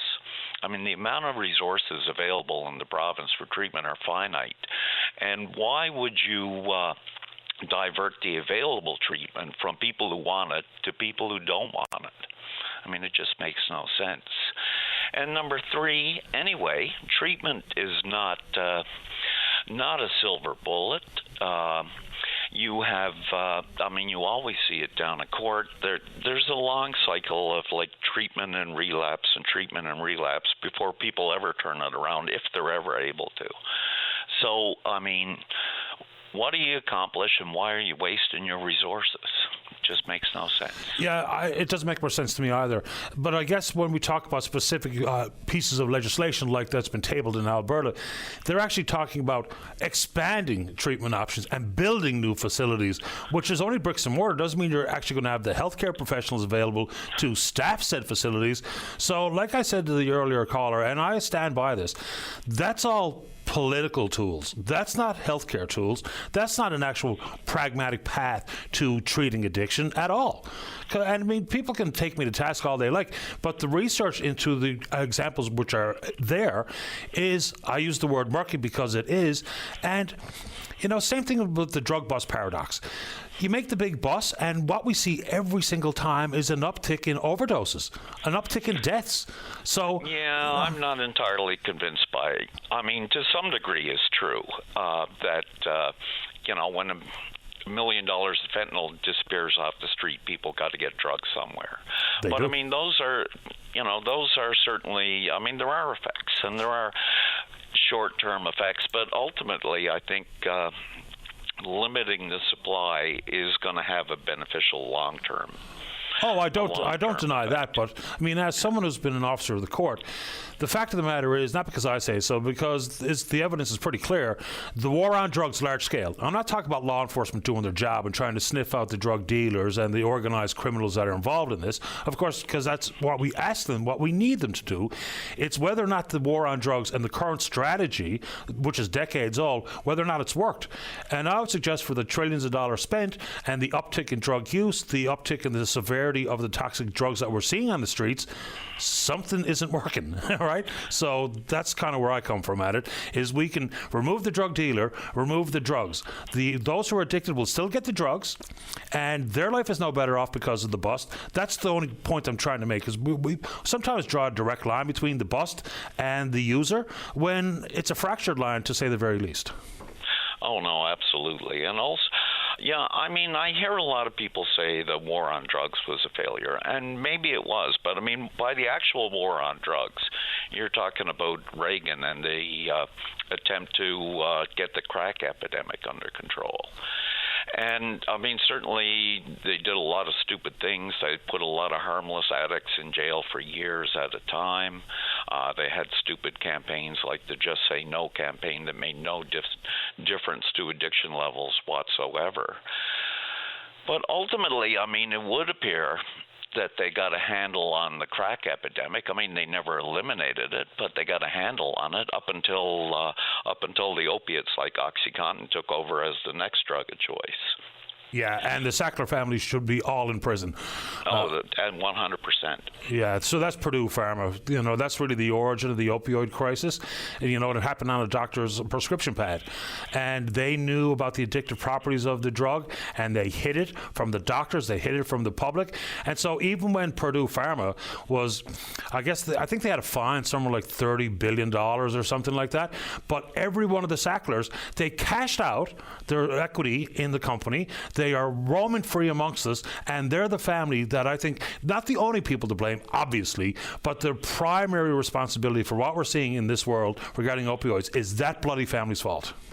No, I mean, the fentanyl in these drugs basically slid into the system as a replacement for the opiates that were being, once the tap was turned off. Yeah, for sure. Yeah, no, I agree with you on that. So, I mean, I think that was maybe a bit aside the point, but it is part of the conversation because we've got a little bit of a strange way we look at those who are addicted. Some people look down their nose at them. It can happen very innocently. You could have a back surgery, and the next thing you know, 2 years later, you are an addict and your life has fallen apart. And it's not just the poor and the downtrodden and the so-called underbelly of society that is part of the addiction conversation. It doesn't have any prejudice against man, woman, child, race, creed, color of skin, socioeconomic status. Everyone can fall prey to it. I'm not 100% sure I totally buy into that, though. While there are people who got a back injury in a car accident and ended up being drug addicts, sure. That does happen. But the vast majority of people that you're seeing on the streets are people with complex needs who had previous addictions that have just moved on to a more dangerous replacement. Yeah, no question. I wouldn't argue with that point. But, talk about the monies spent. If the focus had to be on the user more than the dealer, the trillions of dollars, I think we'd be a little further ahead, boy, to be honest with you.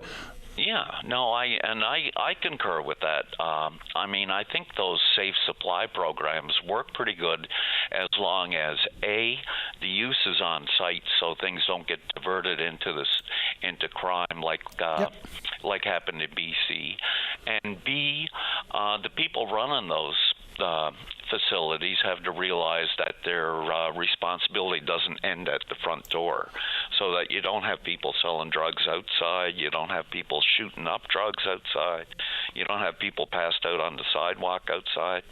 They really need to take a more expanded view of their mandate in order to keep the risk to the public and public opinion on side. Fair enough. Mike, I appreciate the time as usual. Thanks for doing it. Okay, no problem. Take good care. Bye-bye. Okay, bye-bye. Yeah, I really do get some furious emails when I say things like the war on drugs didn't work. Well, people can be mad at that statement, but the fact of the matter is it's true.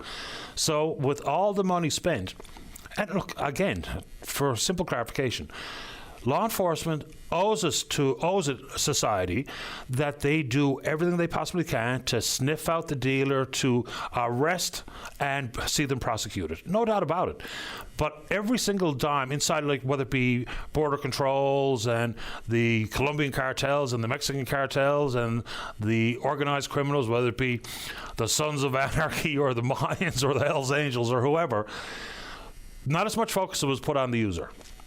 And the user is the reason why there's so many dealers, right? So I'm not suggesting that, it's 100% or 180 required and all the focus be on one area or another, because it's a very complicated issue.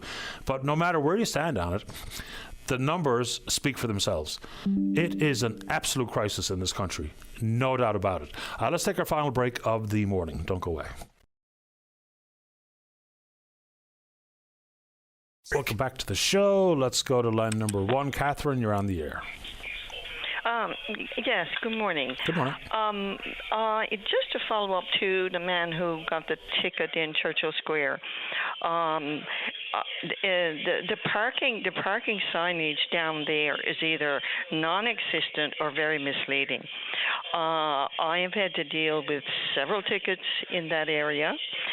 There are areas that are free parking, and there's no signage down there saying that it is. It's very difficult to get any information regarding it. The area requiring pay parking, it's not clear, and like the man said, you cannot see if you go into one of those disability parking places, you cannot see that you have to pay. And I can certainly understand how he would end up getting the ticket. Now, it didn't happen to me, but I have helped several people take it to court. And they have agreed, and they've dropped the ticket. Now, the man said he was from the West Coast. I think there's a process in the court system where he could challenge that ticket by Zoom. I don't know, but there should be. I would like to know who I could contact to get an analysis of just how much that cash grab the city is getting from that area, because every second person is complaining about it, and I really think that there should be something done about it. That's my view on it, for whatever it's worth for that man. But I think the court would allow him to challenge that by Zoom. I think you're right, which is what I'm trying to find out for him. And just a friendly reminder to folks, the city doesn't collect payment for tickets. Now that's in the hands of the court system, so it's not the city, and the city's not going to cancel a ticket either, because you have to go through the process itself. But I'm pretty sure you're right. I think he can challenge it from outside the city limits. I mean, just think about it. Not every ticket written in St. John's is written to a resident of St. John's, right? You know, there's people coming and going from the capital all the time, so I'm going to try to help that man out with how he can challenge it from the comfort of his own home, possibly. And when I get to the bottom of it, I'll give him the information that I can find.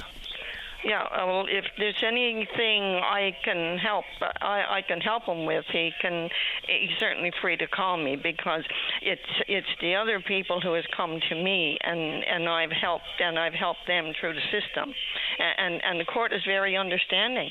And actually, I'm dealing with one right now. And when the person drove into that parking, the disability parking area, there is nothing you can see that says, and they did have a disability parking, and they just assumed that they were okay with it. So, you know, it's not fair. Someone is responsible. I don't think the court set that up. I think it's the city. Yeah, that would be the city for sure. Yeah. Yes, and they should be taken to task for it. But it would be really interesting to get an analysis and just see how much they have taken in that small area, just one small area. Like, there's not even a sign up saying which areas are free. And it's not right. Yeah, it gives me a good excuse to go get a donair for lunch, go to Churchill Park, Churchill Square, and see what it is. There should be rules, not only for the motoring public, but for the municipality, just how much signage needs to be on display so that people don't get caught unaware of the circumstances. So I'll give this a little chase, because now I'm kind of interested in it. So this afternoon, I'll try to figure out a few things. How we can challenge the ticket from the West Coast, and what the rules are regarding signage. Yeah, well, if you're going there to pick up something for lunch, remember the first three. Well, maybe you know anyway, but the first three rows from Elizabeth Avenue, they're free.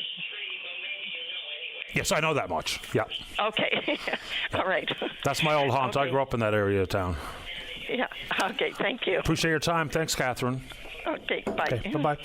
All right, let's see here. Final word, very likely this morning, goes to line number 5. Good morning, Mike. You're on the air. Good morning, Paddy. Paddy, I sent you an email there with a copy of an invoice from a contractor on the MB Flanders when she went down with the bow thruster. Yep.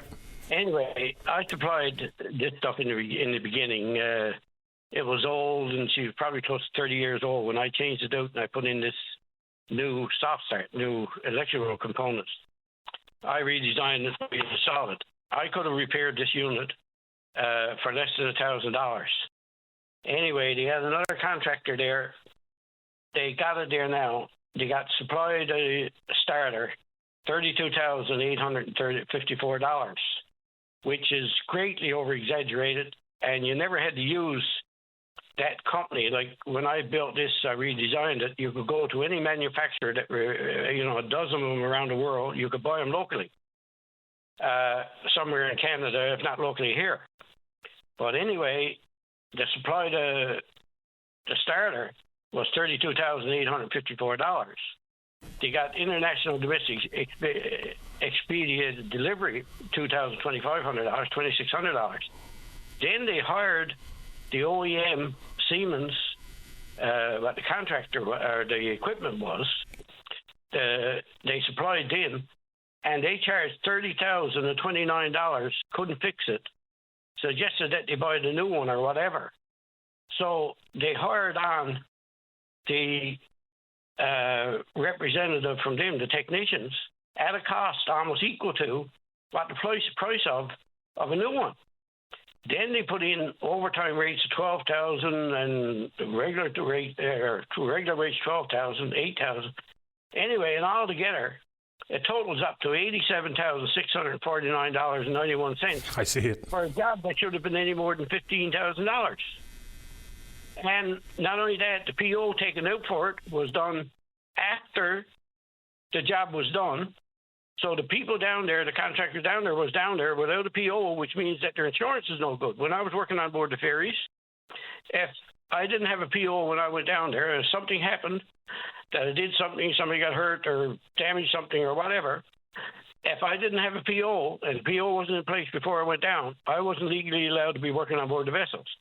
So how did this job get a PO after the job was completed at 7 or 8 times a lot more than what the job was worth? This is highway robbery as far as I'm concerned. Like, this invoice is really totally and utterly ridiculous. But this stuff is going on every day, and Newfoundlanders are not doing nothing about it. This department is corrupt, and something needs to be done into this department and looked at sensibly of what's happening here. The 2 new ferries are down there now. I got calls the weekend from people. They're destroying the new builds. They're putting in systems that they don't know what they're doing. Their stuff not working. The Legionnaire and the Veteran, they're gone. And what's happening here? The waste of money. The jobs that they're doing on those for $5 million, we could have got the job done for $2 million. I could have made $1 million and saved them $2 million. But instead of that, they're spending $5 million there for nothing.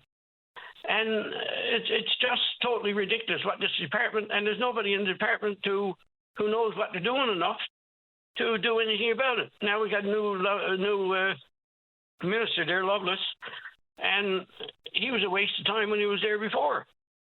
And until somebody steps into this position and does something with the people that are ashore working in the Confederation building, why these ferry services are costing a fortune, a lot more than what needs to be spent. Well, if you're correct in saying that the $87,000 job could have been done for $15,000, then that is obviously a massive issue. No, for $1,000. I could have repaired the old one for $1,000. Oh. I could have installed a new one for around $15,000. But I could have. I repaired the other one. I know what was wrong with the other one. More than likely, I wasn't down there. I'm not 100%, but I'm 99% sure. I know what was wrong with the other one. I installed it. I programmed it. I done all the work onto it, and I'm pretty much positive I know what the problem was with it. And I did it before, and it only took me about 15 minutes to go down aboard the boat and reprogram it, do the work that had to be done onto it, and it would have been back up and running. Instead of that, the boat was down for an extended period of time, extra cost to the people. All of this stuff here. And how can anybody justify spending $30,000 for people, not only the $30,000 for the original equipment manufacturer, but also for the other contractor, $12,000 and $8,000, $20,000 for a part that on Russ delivery, the markup in the whole works was only 32,000. It's all fair points. Just because we've already cleared 12 o'clock, we'll leave it there, Mike, but I appreciate you sending that along. Thank you. Thanks, Mike.